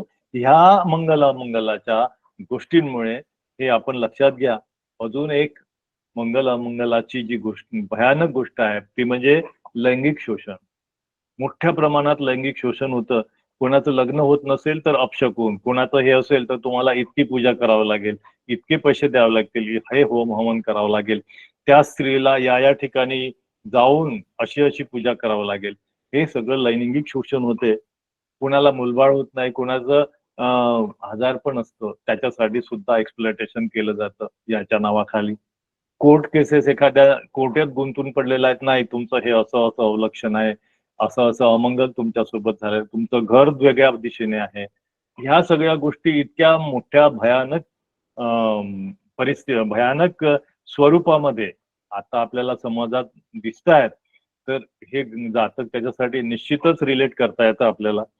तर ह्या आहेत. आणि परत ग्रहाच्या अंगठ्या घालतात लोक. ते आलेलं आहे आपल्याला या सगळ्या याच्यामध्ये 62 जे आहेत ब्रह्मजाल सूत्रामध्ये, की ह्या ज्या अंगठ्या आहेत ना, हे तुमचं मानसिक एक्सप्लॉयटेशन आहे आणि आर्थिक तर आहेतच, पण main is your mind exploitation. आणि बुद्ध म्हणतात की सगळ्यात भयानक आहे. आर्थिक एक्सप्लॉयटेशन समजू शकतो, पण जेव्हा तुमचं मानसिक एक्सप्लॉयटेशन होतं, तुम्ही निब्बाणाच्या विरुद्ध दिशेने जात असतात आणि ती सगळ्यात जास्त हानी असते. बुद्ध या आर्थिक हानीला तेवढं महत्व देत नाही. तर हे आपण या या जातकातून निश्चित आपण सांगू शकतो. तर जे आपण आतापर्यंत बघितलेलं आहे की हे अमंगल आहे किंवा आपण ह्या अंधश्रद्धा पाळायला नाही पाहिजे, आपण इथपर्यंतच थांबतो. बुद्ध त्याचं रिलेशन डायरेक्ट निब्बाणाशी जोडतायत. आपल्या लक्षात आलं असेल की हा क्रॉस ओव्हर करणारा व्यक्ती सरळ निब्बाणाला जातो आणि त्याचा पुन्हा जन्म होत नाही. हे याच्यामधलं एक हायलाइट करणारा मुद्दा आहे. तर हे जे आहे मंगल जातक, याबद्दल एवढंच बोलता येईल आपल्याला. आणि दुसरं जे आहे अकाल रावी जातक, हे तर अत्यंत हानिकारक आहे. जरी गोष्ट अगदी साधीसुधी आपल्याला जर दिसत असली, तरी तुम्हाला बघायला मिळेल आपल्या सोसायटीमध्ये की कसे लोक आपला वेळ अकाल रावी म्हणून हे करतात. कुठेही काही बोलायचं, पानटपरी झालं किंवा एखादं ऑफिस झालं, एखादी संमेलन झालं किंवा सभा असते, आपण निष्कारण विनाकारण किती वायफळ बोलतो. It is a wastage of time. त्याने आपलंही समाधान होत नाही, समोरचा नाही होत, समोरच्याला तो होण्याचा प्रश्नच नाही. यामध्ये तुमचं मेन कल्टिवेशन काय होतं? कल्टिवेशन नाही म्हणता येणार त्याला, that is deterioration of mind instead of cultivation. तुम्ही सगळे या डिस्कशन मधून काय घेऊन येता?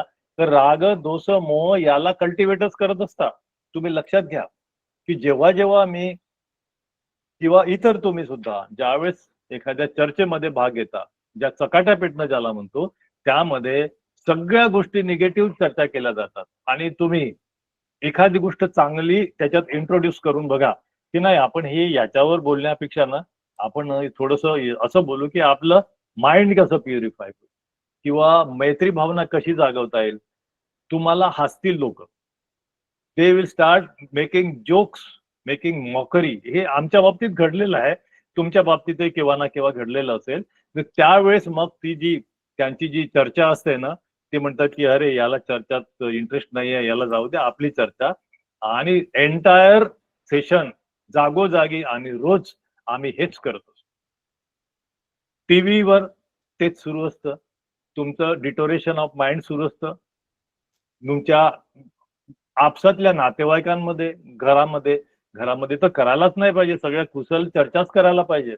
पण हे अकाल रावीचा जो इतका भयानक परिणाम आहे, तर याला आपल्याला एकदम या पद्धतीने समजून गेलं की वाय बुद्ध किंवा ही अट्टकथा इथे का आलेली आहे. केवळ त्या कोंबड्यानी किंवा त्या भिक्खूनी मध्येच ओरडलं म्हणून ही अट्टकथा नाही आलेली आहे. You have to learn Dhamma from this. हा जो महत्वाचा भाग आहे की बुद्ध जेव्हा म्हणतात की एकतर तुम्ही धम्मचर्चा करा, नाहीतर तुण्य होती, ते आपल्याला लागू होतं ना. विनाकारण चर्चा आपण का करत असतो? काही कारण नाही आहे. त्यापेक्षा गप्प राहिलेलं बरं ना. काही फरक नाही पडत, म्हणू द्या ना, मोका आहे म्हणून काही हरकत नाही. No problem. If you want to talk, you talk good. You don't want to talk, no problem. तर हे आपल्याला या ठिकाणी बघितलं पाहिजे. आणि दुसरा इश्यू यामध्ये दाखवलेला आहे की पॅरेंटिंग. त्यांनी म्हटलेलं आहे की तो जो कोंबडा असतो त्याला कुठलंही प्रशिक्षण किंवा पॅरेंटिंग नसतं, तो जंगलातला असतो. ठीक आहे ना, काही हरकत नाही.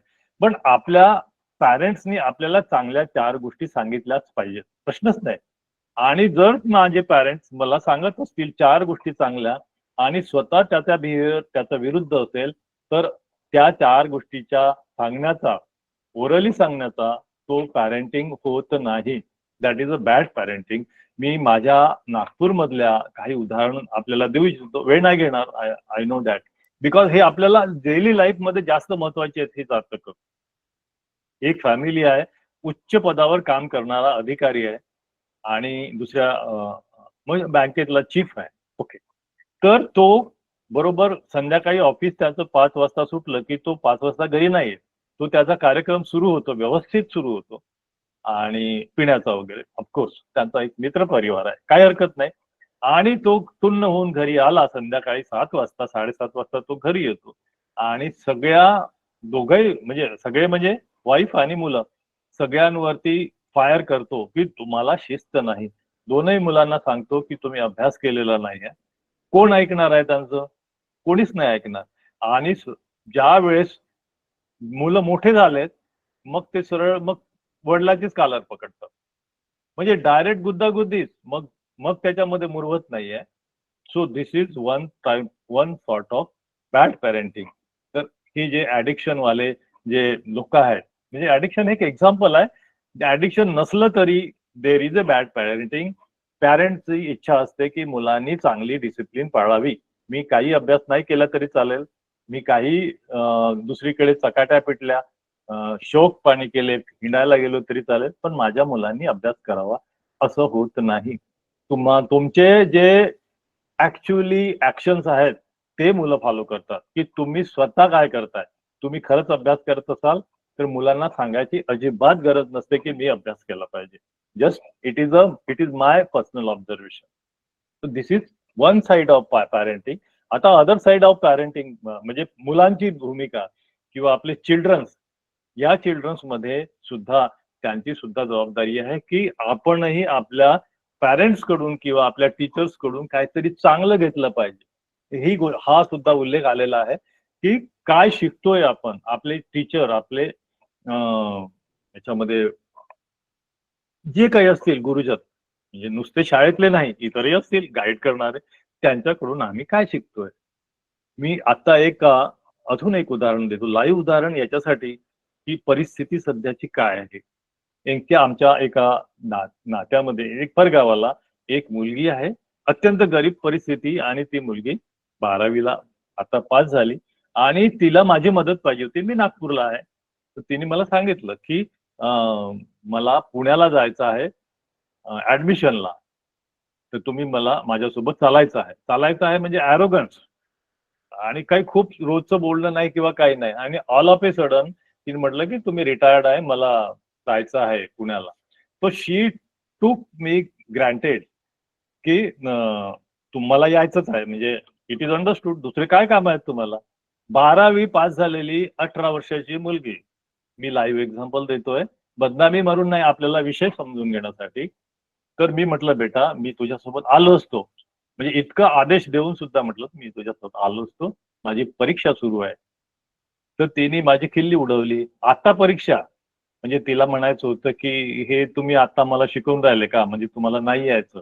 आणि माझी खरंच परीक्षा होती, माझं खरंच सबमिशन होतं. तर ते काय म्हणते मला की तुम्हाला अजून कॉलेजमध्ये जायचं अजूनही शौक पुरा नाही झाला वाटते. ही आहे आजची तरुण पिढी. म्हणजे मी उदाहरण देतो तुम्हाला, कदाचित तुम्ही ऍग्री व्हा नाही तर नका हो. It is the reality in certain students, not all. तर व्हॉट इज द, म्हणजे आता आपल्याला याबद्दल सजगता का बाळगू नये किंवा या गोष्टीवरती आपण का केंद्रित करू नये लक्ष. ते तिच्यासोबत जाणं दूर आहे, मी तिला मदत केलेली आहे, अजून त्याच्यानंतर इतकं सगळं होऊनही मदत केलेली आहे. कारण हे पॅरेंटिंग, वडिलांचं पॅरेंटिंगचा हा असा भाग आणि मुलांच्या बिहेवियरचा असा भाग, असं हे अकालरावी जातक आहे. आणि ते आपल्या आजच्या परिस्थितीला तंतोतंत रिलेट होत आहे. आपण याच्यावरती निश्चितपणे याचं अवलोकन केलं पाहिजे, याची चिकित्सा केली पाहिजे, आणि खरंच आपल्याला त्याच्यामधून काय शिकता येईल ते आपण निश्चित घेतलं पाहिजे. अशा ह्या 2 अट्टकथा आपण बघितलेल्या आहेत. वेळ भरपूर झालेली आहे, मला वाटते मी जेवढ्या योग्य पद्धतीने सांगायचा प्रयत्न केला, तो मला वाटतं की तुमचं म्हणजे मी या दोन्ही जातकांना न्याय दिला माझ्या पद्धतीने, असं मला वाटते. आणि या ठिकाणी मी थांबू इच्छितो. तर बुद्ध म्हणतात की नतावता धम्म धरो यावता बहुभासती, योच अपंपी सुत्वान धम्म काय न पसती, सवे धम्म धरो होती. थोडस बोलून जो धम्म प्रत्यक्षात आचरणात आणतो, काही जास्त बडबड करायची गरज नाही आणि बडबड ऐकायची गरज नाही. योच अपंपी सुत्वान, थोडस ऐकून सुद्धा तुम्ही धम्म मार्गावरती चालू शकता, आणि तोच खरा धम्म होतो. भवतु सर्वमंगलम या माझ्या धम्म आकाशच्या प्रवचनाने आपलं सगळ्यांचं कल्याण हो, मंगल हो. धन्यवाद. Thank you very much. साधू साधू साधू. खूप खूप साधुवाद सर, खूप खूप साधुवाद. खूप साधुवाद सर. खूप साधुवाद सर. धन्यवाद सर. खूपच सुंदररित्या तुम्ही जातक कथावर प्रकाश टाकलेला आहे. खूपच सुंदररित्या आणि सहज समजेल अशा पद्धतीने ह्या जातक कथा आम्हाला समजावून सांगितलेल्या आहे.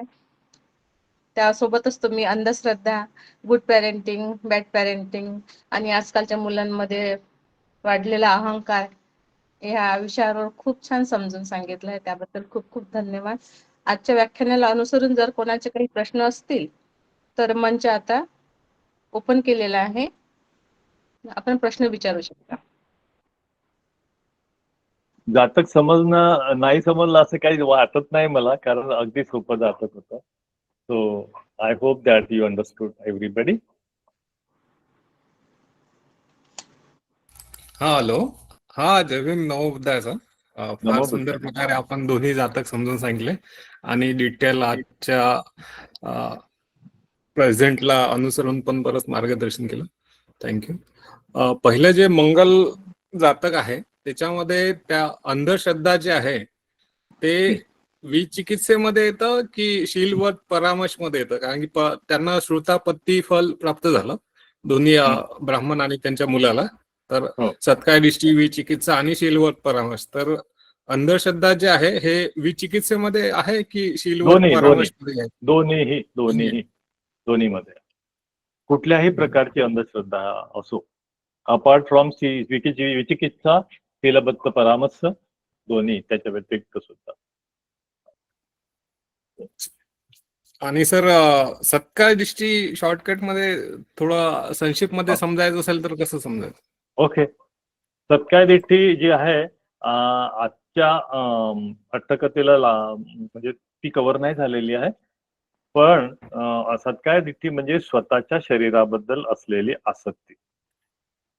ही सगळ्यात जाणं जे असते सगळ्यात कठीण असते. तर उदाहरण द्यायचं झालं तर कुठलाही व्यक्ती आहे तो स्वतःबद्दल इतका आसक्त असतो, मग तो असं काही जरुरी नाही की तो सुंदरच असला पाहिजे, पण तो स्वतःला इतका गोंजारतो की बुद्ध म्हणतात की हे जे तुमचं उदाहरण म्हणजे तुम्हाला सत्काय दृष्टीबद्दल कळेल की एक सुंदर स्त्री आहे. खेमाथेरीचं उदाहरण आता आपण बघितलं आहे अट्टकथेमध्ये, धम्मपद अट्टकथेमध्ये, की खेमाथेरी इतकी सुंदर असते आणि तिला गर्व असतो की मी माझ्या स्वतःच्या सौंदर्याबद्दल. तर तिचा गर्व असल्यामुळे ती बुद्धाकडे जात नाही, कारण तिला माहिती असते की बुद्ध काय करतात, दोष काढतात सौंदर्याबद्दल. तर त्यावेळेस ती स्त्री आहे ना, ती खेमाथेरी तिला त्या कसंही करून दुसऱ्या कारण किंवा तिला वेगळ्या पद्धतीने त्या बुद्धांच्या वेळुवनाचं वर्णन करून तिला तिथे पोहोचवतात. आणि त्यावेळेस बुद्ध तिला सांगत असतात की हे तुझं शरीर बघ, या शरीरामध्ये सगळं फिल्ट भरलेली आहे, घाण भरलेली आहे. तुमचं केसा, लोमा, नखा, दंता, त्वचो हे सगळं आहेत. 32 अवलक्षण आहेत आणि हे सगळं तुम्ही घेऊन भरलेलं आहे. आणि तुमच्या शरीरातून शेवटी बाहेर काय पडतं, तर जे आतमध्ये आहे तेच बाहेर पडेल ना, मलमूत्र आणि हे सगळंच बाहेर पडेल. तर तेव्हा तिला जे रिअलायझेशन होतं, मी सत्काय दीक्षेबद्दल बोलतोय, तेव्हा तिच्या लक्षात येतं की हे जे मी माझं म्हणते त्याला मी गोंजारते. बुद्ध म्हणतात की हे सगळं तुझ्या जवळ आहे घाण, आणि त्याला तू इतकं त्याला घट्ट पकडून ठेवलेलं आहे, त्याच्यामध्ये तू इतकी लिप्त झालेली आहे, ज्याला तू सौंदर्य म्हणत आहे ना, ते सौंदर्य दुसरं तिसरं काही नाही, हा समुच्चय आहे. हे एग्लॉमरेशन ऑफ द फिल्दी थिंग्स आहे. आणि हे तू घेऊन म्हणते आहे, हे सोडलंस ना तू, ही रियालिटी आहे हे तू आधी समजून घे. आणि जेव्हा तुला ही रियालिटी कळेल की हे सगळं घाण आहे, हे आहे, ही तुझी डिटॅच आहे, हे जेव्हा तुझी डिटॅच होईल म्हणजेच तुझ्या सत्काय दृष्टी, स्वतःच्या शरीराबद्दलची दिठ्ठी, रियालिटी बद्दलची दिठ्ठी, व्हॉट इज द रियालिटी, हे जेव्हा तुला कळेल तेव्हा त्या खेमा थेअरीची जी रियालिटी कळल्याबरोबर ती स्वतःपन्न होते. तर हा जो अटॅचमेंट आहे स्वतःच्या शरीराबद्दलचा, हे जी अटॅचमेंट आहे ही ज्यावेळेस ब्रेक होते, डिस्ट्रॉय होते, ती डिस्ट्रॉय होणं म्हणजे सत्काय दिष्टी न डिस्ट्रॉय होणं. तर तो स्वतःपन्न मार्गावरती फटाफट पुढे जातो.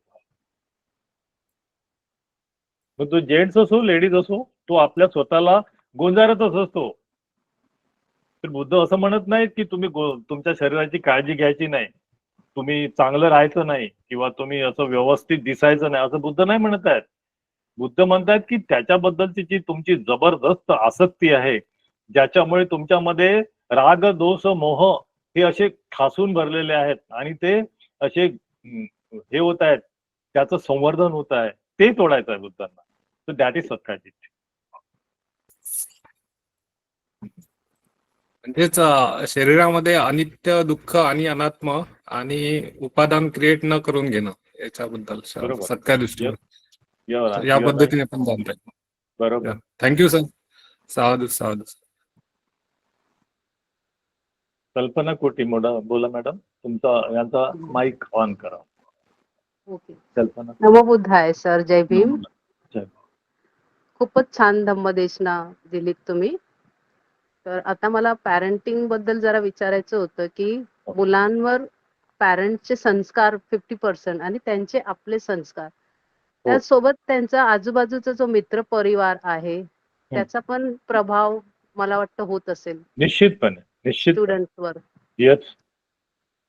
कारण मुलं एकमेकांचं बघून पण बहुतेक खूप चांगले गोष्टी मुलं follow करत असतात. चांगले मुलं बिघडतात. तर सुसंगत असणंही तितकंच महत्वाचं आहे. तितकंच महत्वाचं आहे. बिलकुल बरोबर आहे. त्याबद्दलची आताच्या परिस्थितीत ते जास्तच डिफिकल्ट होत चाललंय, दिवसेंदिवस वाढत चाललेलं आहे. पूर्वी तर आम्हाला जर वाटलं की म्हणजे आमच्या पॅरेंट्सला वाटलं की हे वाईट संगतीपासून तो ब्रेक झाला पाहिजे, त्याला तिथे जाऊच द्यायचं नाही, वाटलंच तर 2 रट्टे मारायचे पण नाही जाऊ द्यायचं. आमच्या बाबतीत घडलेलं आहे. पण आता होतच नाही तसं, कारण त्याला त्या वातावरणामध्ये कुठल्या ना कुठल्या पद्धतीने नाहीच कुठे गेला तर घरी टीव्ही आहे ना, तुमच्या हातात मोबाईल आहे ना, तो जाईल कुठं. तर आजच्या परिस्थितीत इट इज मोर डिफिकल्ट. धन्यवाद सर. साधू साधू साधू. मला वाटतं प्रश्न संपलेले आहेत. मेसेज मध्ये प्रश्न आहे चॅट मध्ये. ओके. साधू साधू. How to be a Sotapanna faster? How to become a Sotapanna faster? Faster. I cannot say. सोतापन्न तर बुद्धाच्या काळामध्ये इकडे बघता बघता व्हायचे. तर ते आपल्याला फास्टर आणि स्लो म्हणजे तुम्ही तुमचे क्लेश, तुमचे विकार आहेत, जेवढ्या फास्ट कराल तेवढ्या फास्टपणे तुम्ही सोतापन्न व्हाल. बुद्ध तर अगदी बोलता बोलता त्यांना एका गाथात सोतापन्न व्हायचे. सारीपुत्त थेर तर फक्त एक हे धम्मा हे तू भवा एवढे एकच बुद्धाचं वर्ष म्हटल्याबरोबर तेही त्यांच्या शिष्याने तर ते स्वतःपन्न झाले. ही खेमा थेरी तिला म्हटलं की हे तुझं सगळं जे शरीर आहे ना हे सगळं घाणीनं भरलेलं आहे, याच्यापासून डिटॅच होऊन जातो, झालीच स्वतःपन्न. कारण तिचं सत्यादिती विचिकिच्छा आणि शीलबद्ध परामर्श हे जे शेवटचे 2 आहेत ते ऑलरेडी वीक होतेच, स्वतःच्या शरीराबद्दल तर जास्त होतं, ते तोडलं. तर फास्टर म्हणजे हाऊ म्हणजे हे आता तुम्हाला धम्माचा अभ्यास करावा लागेल. मिताली सेन नाम की how to become sotapanna. You take the admission in Pali department, you will learn. I hope so. Thank you. Dilip Gaikwad sir. Dilip Gaikwad sir. जय भीम सर. नमो बुद्धाय. सर दोन्ही गात्या खूप छान सांगितल्या. विशेष म्हणजे तुम्ही त्या वर्तमानाशी जोडल्या, त्याच्यामुळे त्या खूपच म्हणजे हे झाल्या, आम्हाला अपिलिंग झाल्या. तर जे पहिलं जर आपण हे पाहिलं सर, तर त्या पहिल्या याच्यामध्ये जातक कथेमध्ये जे लक्षणशास्त्र त्याच्याबद्दलचा जो उल्लेख आलेला आहे, तर आता जे शुभ किंवा काय असं बघून, जे नक्षत्र बघून किंवा काय अशा घटना बघून हे जे सांगणारं जे शास्त्र आहे, तर हे आता इथे आपण पाहतोय की ते तसं करायला नको म्हणून. तर आता आपण नुकताच उल्लेख केला की खेमा थेरीच्या याच्यामध्ये बुद्धांनी 32 अवलक्षणं सांगितली आणि आपण महापुरुषांची 32 लक्षणं पण पाहिलेली आहेत. Okay okay okay. आणि तर ह्या सगळ्या याच्यामध्ये मग नक्की आपण हा काय हा याच्यातनं अर्थबोध घ्यायचा? Okay wonderful. अरे so it is intelligent question. आता लक्षण आणि अलक्षण याच्यामधला जो शुभ आणि अशुभ याचा प्रकार आहे. खेमाथेरीचं उदाहरण दिलेलं मी तुम्हाला, बरोबर तुम्ही आयडेंटिफाय केलं. खेमाथेरीला बुद्धाने सांगितलेलं आहे की हे लक्षण आहे किंवा गुण अवगुण आहे हे नको बघूस तू, रियालिटी बघ. What is the reality? Is it a truth or it is fake? हे शुभ आहे अशुभ आहे हे कोणत्या अर्थाने घेतलं, म्हणजे त्या अर्थाने नाही आहे. What is the reality? Passana vipassana, visesena passati. तुम्ही तेच रियालिटी स्वतः बघा आणि स्वतः व्हेरीफाय करा आणि then you accept it. Or if it is not real, it is not experience by you, don't expect. आता खेमाथेरीच्या बाबतीमध्ये हे काही जे अशुभ म्हणजे इम्प्युअर क्वालिटीज होत्या, फिल्दी क्वालिटीज होत्या, ह्या तिला मान्य आहे, तिने स्वतः पाहिलेल्या आहेत, एक्सपिरियन्स केलेल्या आहेत, तुम्ही एक्सपिरियन्स करता. तर यांनी सांगितलेले लक्षणं, दिस इज द ट्रूथ. आणि तुम्ही जे बाकीचे लक्षणं जे सांगितलेले आहे लक्षण शास्त्रामधले, it is not the truth of within yourself, it is the speculation. It is the speculation, it is not the reality. तर दोन मधला फरक लक्षात आला असेल तर तुम्हाला तुमचं उत्तर मिळालेलं आहे. किंवा बुद्धांचे 32 लक्षणं म्हणताय, इट वॉज अ रियालिटी. त्यांना त्या क्वालिटीज होत्या, त्यांनी कुठल्याही एक्झॅगरेट करून सांगितल्या असतील तर तो आपला विषय नाही आहे. ज्या लिहिलेल्या आहेत त्या असतील आणि समजा नाही आहेत तर त्यांनी काही फरक नाही पडणार बुद्धांच्या टीचिंगवरती. बुद्धांनी असा दावा केलेला नाही की ह्या माझ्या लक्षणं आहेत याच्यावर तुम्ही इम्प्रेस व्हा. वक्कली सुत्तामध्ये, व्हेरी गुड, वक्कली सुत्तामध्ये बुद्ध हा जो वक्कली थेर आहे, आधी थेर नव्हते ते, ही वॉज अ उपासक. ते काय करायचे वक्कली, बुद्धाकडे नुसतेच निरखून पाहत बसायचे.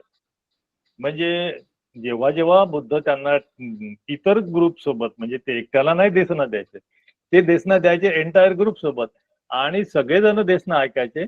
आणि हा बाबा त्या बुद्धांच्या 32 लक्षणाचे कौतुक, अरे काय बुद्ध, अरे काय ती पर्सनॅलिटी आहे का. सुत्ता आहे बरं का, वक्कली सुत्ता, एकदा वाचून घ्या तुम्ही. तर त्याच्यामध्ये तो माणूस पूर्ण त्याच्यामध्ये त्या प्रेमात पडला बुद्धांच्या. हे प्रेम म्हणत नाही, ही अटॅचमेंट आहे. आणि एक वेळ बुद्धांच्या लक्षात आलं का, लगेच लक्षात आलं त्यांच्या की हा माणूस खरोखर माइंड प्युरिफिकेशन करत नाही, हा नुसताच माझ्याकडे बघ. ओके. तर ही रियालिटी बघितल्यानंतर बुद्ध त्याला म्हणतात की तू अमुक अमुक ठिकाणी तुला कम्मठान देतोय, त्या ठिकाणी तू जाऊन ध्यान करायचं आणि ते ध्यान झाल्यानंतर मला मग तुझी की प्रगती आहे ती येऊन सांगायची तू स्वतः. तर हा वक्कली सुत्त तिथे ध्यान करायला जेव्हा जा म्हटलं तर तो इतका दुःखी होतो की तो म्हणाला की आता मला बुद्धाला नाही बघता येणार. ओके. आणि बुद्धाला न बघता येणार नाही म्हणून त्या ठिकाणी जातो ना, तिथे तो सुसाईड करायला जातो की आता मला ध्यान बिन काही करायचं नाही, कारण मला बुद्ध दिसत नाहीये, बुद्धाचं सौंदर्य दिसत नाही. आणि त्या ठिकाणी मग तो सुसाईड करण्यापासून त्याला परावृत्त केलं जातं. आणि परावृत्त केल्यानंतर मग बुद्ध त्याची कान उघडणी करतात, तू मेला असतास लेका, पण तुला काहीच मिळालेलं नसतं, तू माझ्याकडे बघून काय बघतोस माझ्यात. मग तेव्हा बुद्ध सांगतात की माझ्यात तुझ्यात काय आहे म्हणून. परत सांगतात की हे सगळं केसा लोमा नखा दंता सगळंच आहे. सी म्हणजे बुद्ध कोणाला कसा धम्म देतात त्याच बेसिसवरती, त्याच सौंदर्यावरती, त्याच गलिच्छ क्वालिटीजवरती. It depends on the person to person. बुद्धांना ह्या क्वालिटीज त्यांना पूर्णपणे अवगत होत्या. तर those qualities are called Dasabala. बुद्धांना कोणाला धम्म कसा शिकवायचा ते बरोबर ओळखायचे. तर तुम्हाला सर आता एक दुसरं सांगायचं, तर आपण म्हणत होतो की स्पेक्युलेशन आणि फॅक्ट. आता जर आपण तर्क लावला तर बुद्धांचा जेव्हा जन्म झालेला होता तेव्हा त्यांची लक्षणं पाहून असे मुनींनी म्हणजे भविष्यवाणी केली होती की हा एक मोठा एक तर राजा होईल किंवा एक बुद्ध होईल, बोधी होईल. तर मग तेव्हा तर त्यांचं ते स्पेक्युलेशनच होतं ना, मग ती वस्तुस्थिती एक्झॅक्टली नव्हती तेव्हा. एक्झॅक्टली त्या बुद्धांनी असं कुठेही म्हटलेलं नाहीये की हे जे शास्त्र आहे याला मी नकार देतो, किंवा आपलं जे पामिस्ट्री आहे, हस्तरेखा किंवा एखाद्याचा चेहरा बघून किंवा जन्मावरचे लक्षणं बघून तो कसा होईल हे तुमचं काही प्रमाणामध्ये त्याचं गेसिंग करता येतं, त्याचं प्रेडिक्शन करता येतं. आणि बुद्धांना त्यांनी म्हटलेलं आहे, तुम्ही एकदा ब्रह्मजाल सुत्त वाचा, की ह्या ज्या कला आहेत दुसऱ्यांचं भविष्य, जसं की या बुद्धाचं सिद्धार्थाचं बालपणीचं जे प्रेडिक्शन आहे, ह्या कला आहेत हीन दर्जाच्या कला म्हटलेला याला, लक्षात घ्या. ह्या अच्छा. हीन दर्जाच्या कला आहेत, याच्याकडे तुम्ही फारसं महत्व द्यायचं नाही. आजही तुम्हाला अशा पद्धतीचं भविष्य सांगण्यात येतं, तर याचा अर्थ त्याच्यावरती वाद नाही घालायचा. ओके बाबा, तुझं भविष्य खरं असेल खोटं असेल मला काही करायचं नाहीये, बरेचदा आपण टेस्ट म्हणून हात दाखवून बघा, खूप चांगल्या चांगल्या गोष्टी ते करेक्टली सांगतात. पण बुद्ध म्हणतात की डोंट एंटँगल, आणि त्याला तुम्ही तेवढं महत्व देऊ नका. You walk on the path, या गोष्टी तुम्ही जरा बाजूला ठेवा. हे बुद्धांना या ठिकाणी म्हणायचं आहे. ठीक आहे sir, thank you very much sir. खूप खूप साधुवाद सर. मी सारखं सरांना विनंती करते की त्यांनी आपलं मार्गदर्शन करावे. नमो बुद्धाय. जय भीम. लबाने सरांनी आजचे जे दोन्ही जातक जे घेतलेले आहेत, एक मंगल जातक आणि अकाल रावी जातक, इतके सुंदर जातक आहेत ते. आणि विशेष म्हणजे अंधश्रद्धा वर आज बरीच चर्चा झाली, त्यांनी खूप चांगलं समजून सांगितलेलं आहे. अंधश्रद्धा या ज्या आहेत ह्या कशा म्हणजे पारंपरिक आहेत ते आपल्याला याच्यातून दिसून आलं. म्हणजे बरेच वेळा असं होत आहे की आपण सांगतो ना, आपण जातकाचा अभ्यास करतो किंवा जातक समजून सांगतो, तर बरेच लोक म्हणतात की तुम्ही अंधश्रद्धाळू आहे. म्हणजे आपल्यालाच ते सांगतात की तुम्ही पुनर्जन्माच्या कथा आहेत त्या आणि लहान मुलांच्या कथा आहेत, तुम्ही अंधश्रद्धा ला खत पाणी घालता जेव्हा आपण जातकाबद्दल काही सांगतो. तर असं पुनर्जन्म काही नसतो किंवा देवलोक नसतो किंवा या गोष्टी नसतात. पण त्यांनी या कथा वाचलेल्या नाहीये. बुद्धांना काय संदेश द्यायचा, काय मेसेज द्यायचा, अशा अनेक कथा आपण बघतोय की म्हणजे वैदिक जे आहे त्यांच्या विरोधात आहे, अंधश्रद्धेच्या विरोधात आहे. नंतर आता पॅरेंटिंगचा विषय निघाला त्याच्या संदर्भात आहे.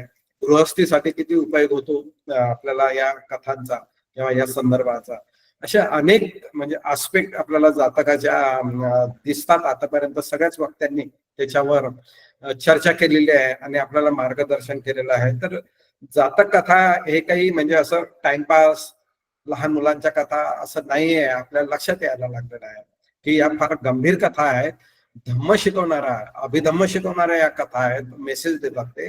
आणि त्याचं महत्व अत्यंत जास्त असल्यामुळेच ते आपल्याला अनेक स्तूपामध्ये, अनेक म्हणजे बौद्ध शिल्पामध्ये, चित्रामध्ये आपल्याला ते कोरलेले किंवा चित्रित झालेले दिसतात. की म्हणजे एक नुसतं एक साधं एक चित्र असलं, एखादं शिल्प असलं तरी पूर्ण जातक किंवा अट्टकथा, धम्मपद कथा ती तुम्हाला तो मेसेज जातो. तर आपले जे पूर्वीचे आपले जे पूर्वज होते, ज्यांनी धम्म सांभाळून ठेवलेला आहे किंवा प्रचार केलेला आहे, त्यांनी जातकाचा प्रचार केलेला आहे, लक्षात ठेवा. आणि एवढं वरवरचं नाहीये ते पण आपल्याला जातकाचा अभ्यास करताना दिसतं.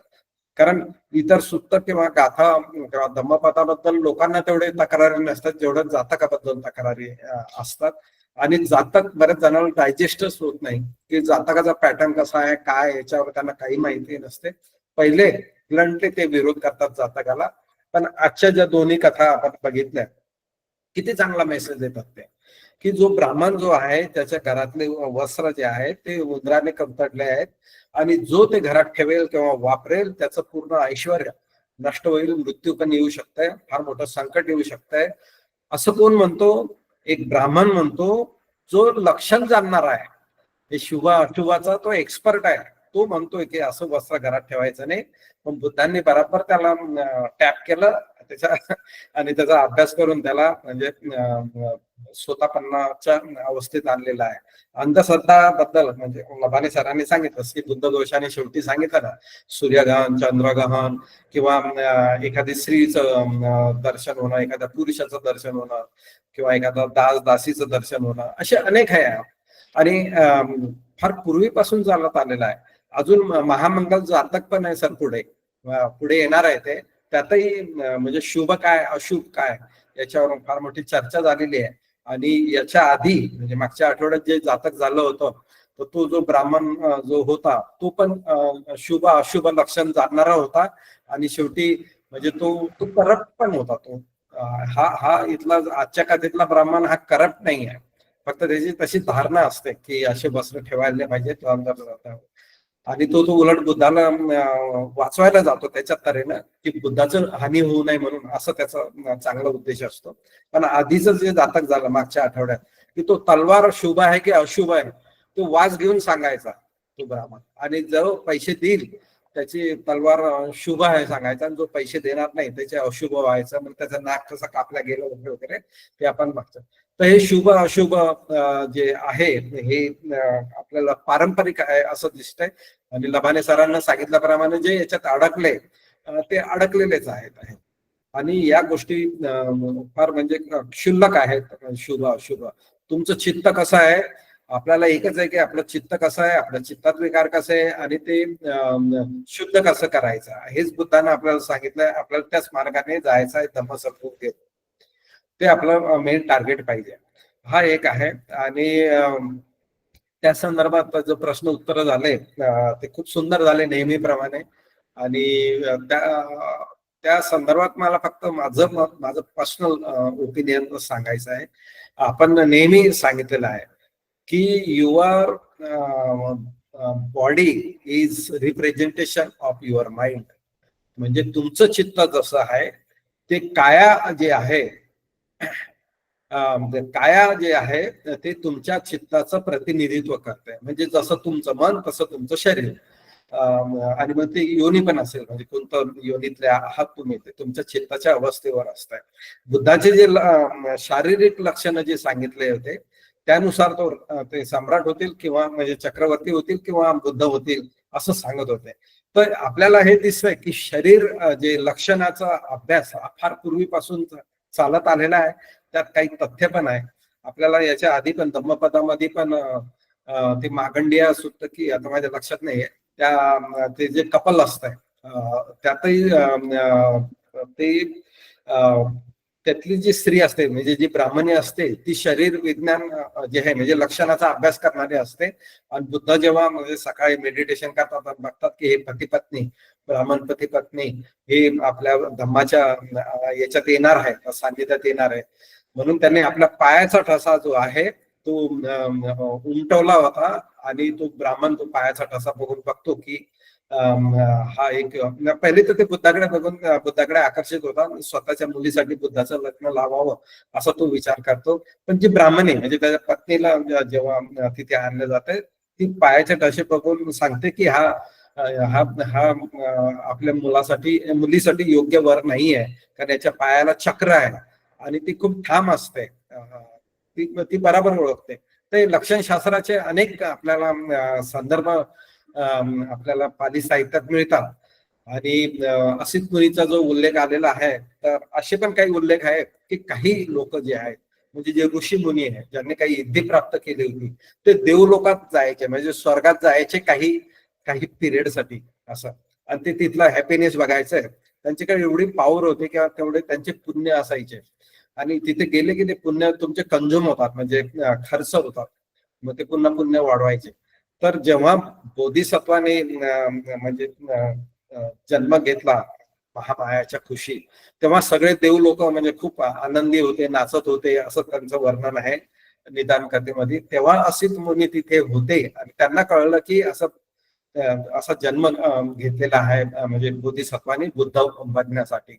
म्हणून ते इतर सगळे जे तज्ञ असतात ते सगळे सांगतात हे चक्रवर्ती सम्राट होईल, मात्र असित मुनी सांगतात की नाही ते बुद्धच होणार. तर असा संदर्भ साहित्यात आलेला आहे. ते मला एक सांगायचं होतं. बुद्धाचे जे 32 लक्षण आहे, शारीरिक लक्षण आहे, आपण बोललेलंच आहे की जसं मन तसं शरीर असतं तुमचं. तर बुद्धाच्या शरीरावरूनच त्यांनी त्यांचं भाकीत केलं होतं. ते एक सायन्स आहे असं आपण गृहीत धरू. पण लबाने सरांनी सांगितल्याप्रमाणे त्या सायन्सच्या मागे लागायचं नाही की हा कसा दिसतो तो कसा दिसतो. आपल्याला माहिती आहे की म्हणजे कुबडी व्यक्ती आहे किंवा अंध व्यक्ती आहे किंवा अनेक संकटात सापडलेली व्यक्ती आहे, कुरूप व्यक्ती आहे, ती सुद्धा अरहंत झालेली आहे, स्वतःपन्न झालेल्या आहे बुद्धांच्या उपदेशामुळे. तर तुम्हाला काय लाभ झालेला आहे आजपर्यंत ते सोडून द्या, लाभ अलाभ किंवा तुम्ही कोणत्या अवस्थेत आहे ते सोडून द्या. पण आतापासून तुम्ही म्हणजे धम्माच्या मार्गाने गेले तर तुम्ही नक्कीच स्वतःपन्न होऊ शकता, अरहंत होऊ शकता. आणि तो जो प्रश्न होता की लवकर स्वतःपन्न कसं व्हायचं, तर लवकर सोडायचं लबाने सरांनी सांगितलेलं आहे. ते आपल्या हाती आहे, कोणी येऊन तुम्हाला सोडणार नाही. तुम्हाला मार्गदर्शन जरूर करतील किंवा धम्म आहेच, म्हणजे बुद्ध आहेच त्यांचं मार्गदर्शन करणारे, साहित्य आहे. तुम्ही जर मन लावून ते वाचलं किंवा ऐकलं तर तुमचं म्हणजे जेव्हा मन लावून त्यात तुमच्या मनावर परिणाम होतो तर तेव्हा या ज्या तृष्णेच्या ज्या कड्या असतील किंवा विकाराच्या ज्या प्रभाव असतो तो हळूहळू कमी होत जातो. आणि तो जितका लवकर कमी झाला तितका लवकर तुम्हाला फायदा होईल. बुद्धाच्या वेळेस जे समाज होता तो खूप तीव्र स्वरूपाचा होता. म्हणजे त्यांचे जे तीव्र प्रतिक्रिया देणारे ते होते, चांगल्या किंवा वाईट. त्यामुळे एखादा माणूस म्हणजे आपण हे पण करू ना, अंगुलीमाल आहे एवढे खून करणारा माणूस एका क्षणात बदलून नंतर अरहंत झाल्या असे पण आपल्याला दिसतात. तर तीव्र भावना जेव्हा असतात, खूप लोक सेन्सिटिव्ह असतात, तेव्हा चांगलं किंवा वाईट फार फास्ट होत आहे. आपण किती सेन्सिटिव्ह आहोत, बुद्धाचा उपदेश आपण किती सिरियसली घेतो, तेवढं फास्ट आपल्याला ते फळ मिळेल असं मला सांगायचं होतं. आणि दुसरा म्हणजे अंधश्रद्धा वगैरेवर बुद्धाने खूप म्हणजे चाबूक ओढलेले आहेत, कोरडे ओढलेले आहेत आणि त्यात अडकायचं नाही हे बुद्धाने सांगितलेलं आहे. आणि दुसरं जे जातक होतं अकाल रवी जातक, तर ते जो म्हणजे अवेळी ओरडणारा कोंबडा जो होता, पहिला कोंबडा तर थोडा ठीक होता, तो वेळेवर उठायचा. पण त्यांना तो मेल्यावर दुसरा जो कोंबडा आणला तो स्मशानभूमीतला कोंबडा आणला, त्याला काही काळ वेळाचं काही घेण देण नव्हतं, त्यामुळे तो केव्हाही ओरडायचा. तर अशा प्रवृत्तीचे जे लोक आहे आपण धम्मपदामध्ये पण बघितलंय आणि जातक अट्टकथामध्ये पण बघितलंय की असे डिस्टर्ब करणारे भिक्खू जे थोडे पण म्हणजे मॅच्युअर्ड नव्हते किंवा धम्माच्या जे विनयावर ते चालत नव्हते, त्यांच्यामुळे इतर भिक्खूंना खूप त्रास होत होता. तो म्हणजे याच्या आधी पण आपण बघितलं होतं धम्मपदामध्ये की तो भिक्खू जेव्हा अभ्यास करायचे सगळे भिक्खू तेव्हा तो झोपायचा आणि त्याची झोप झाली, भिक्खूंची झोपायची वेळ झाली की तो उठा बुद्धांना सांगितलं की सजग राहा आणि अभ्यास करा असं. तर त्यामुळे इतर भिक्खूंची खूप झोपमोड व्हायची, अभ्यास बरोबर व्हायचा नाही. तर हा कोंबडा आणि तो भिक्खू हे एकाच पंक्तीतले आहेत, एकाच स्वभावाचे आहे. आणि अशा व्यक्तीची ओळख जी आहे, अशा प्रवृत्तीची ओळख जातकामार्फत बुद्ध आपल्याला करून देतात. ही आपल्यासाठी खूप आनंदाची गोष्ट आहे. आपल्यासारख्या सामान्य माणसाला अशा छोट्या छोट्या कथा मुळेच धम्म समजतो. लबाने सरांनी खूप चांगल्या प्रकारे तो समजून सांगितला. त्यामुळे त्यांचे खूप म्हणजे त्यांची स्टाईल खूपच चांगली आहे. खूप मेहनत घेतात ते अट्टकथा सांगताना, खूप तयारी करतात ते. त्यातला अजून एका मॅडमने जो प्रश्न किंवा मुद्दा मांडला होता की मुलावर जे परिणाम होतात तर त्यांच्या मित्र परिवारही चांगला पाहिजे. बिलकुल ते चांगलं वातावरण त्यांना मिळायला पाहिजे, ती आपली जबाबदारी असते. आणि लक्ष ठेवायला पाहिजे की त्यांचा जो परिवार आहे, मित्र परिवार, तो योग्य आहे का नाही, अधूनमधून लक्ष ठेवायला पाहिजे. पण सगळ्यात महत्वाचा मला मुद्दा इथे सांगायचा आहे की तुम्ही मुलांना सांगता की याच्यासोबत राहू नका, त्याच्यासोबत राहू नका, हे करू नका, ते करू नका. तुम्ही स्वतः कसे वागता? माता पिता किंवा जे सिनियर आहे आपल्या घरातले लोक, तुम्ही नीतिमत्तेनुसार वागता का? कारण मुलं जसे बाहेर ऑब्झर्व करतात ना, तसे ते आपल्या पॅरेंट्सला पण ऑब्झर्व करतात. म्हणजे आपली आई किंवा आपले वडील आपल्या आजी आजोबाचा सांभाळ करतात का? म्हणजे तुम्हाला वाटतंय की तुमच्या मुलाने तुमची सेवा करायला पाहिजे, तुमच्यावर प्रेम दाखवायला पाहिजे, हे चांगली गोष्ट आहे. ते त्याचं कर्तव्य पण आहे. पण तुम्ही तुमचं कर्तव्य पार पाडलेलं आहे का? तुम्ही तुमच्या सासू सासऱ्याला किंवा आई वडिलांचा सांभाळ केलेला आहे का? हे मुलं ऑब्झर्व करतात ना. तुमचं वागणं बोलणं मुलं ऑब्झर्व करतात. तुम्ही बोलणार वेगळं, करणार वेगळं, तर त्यांच्यावर वेगळा परिणाम होणार. सरांनी आता लबानी सरांनी सांगितलं की तो जो कोणी अधिकारी आहे तो दारू पिऊन येणार, मुलांना तुम्ही हे करा ते करू नका आहे, तर त्यांच्यावर काय परिणाम होणार आहे? कारण यांचं आचरणच चुकीचं आहे ना. तर म्हणून मित्र परिवार जेवढा जबाबदार असतो ना, तेवढे घरातले लोकही जबाबदार असतात, असं मला सांगायचं होतं. मला इथे बोलण्याची संधी दिली आणि इतकेच चांगलं सेशन झालेलं आहे. तर माझं काही पुरवणी असतंच नेहमी.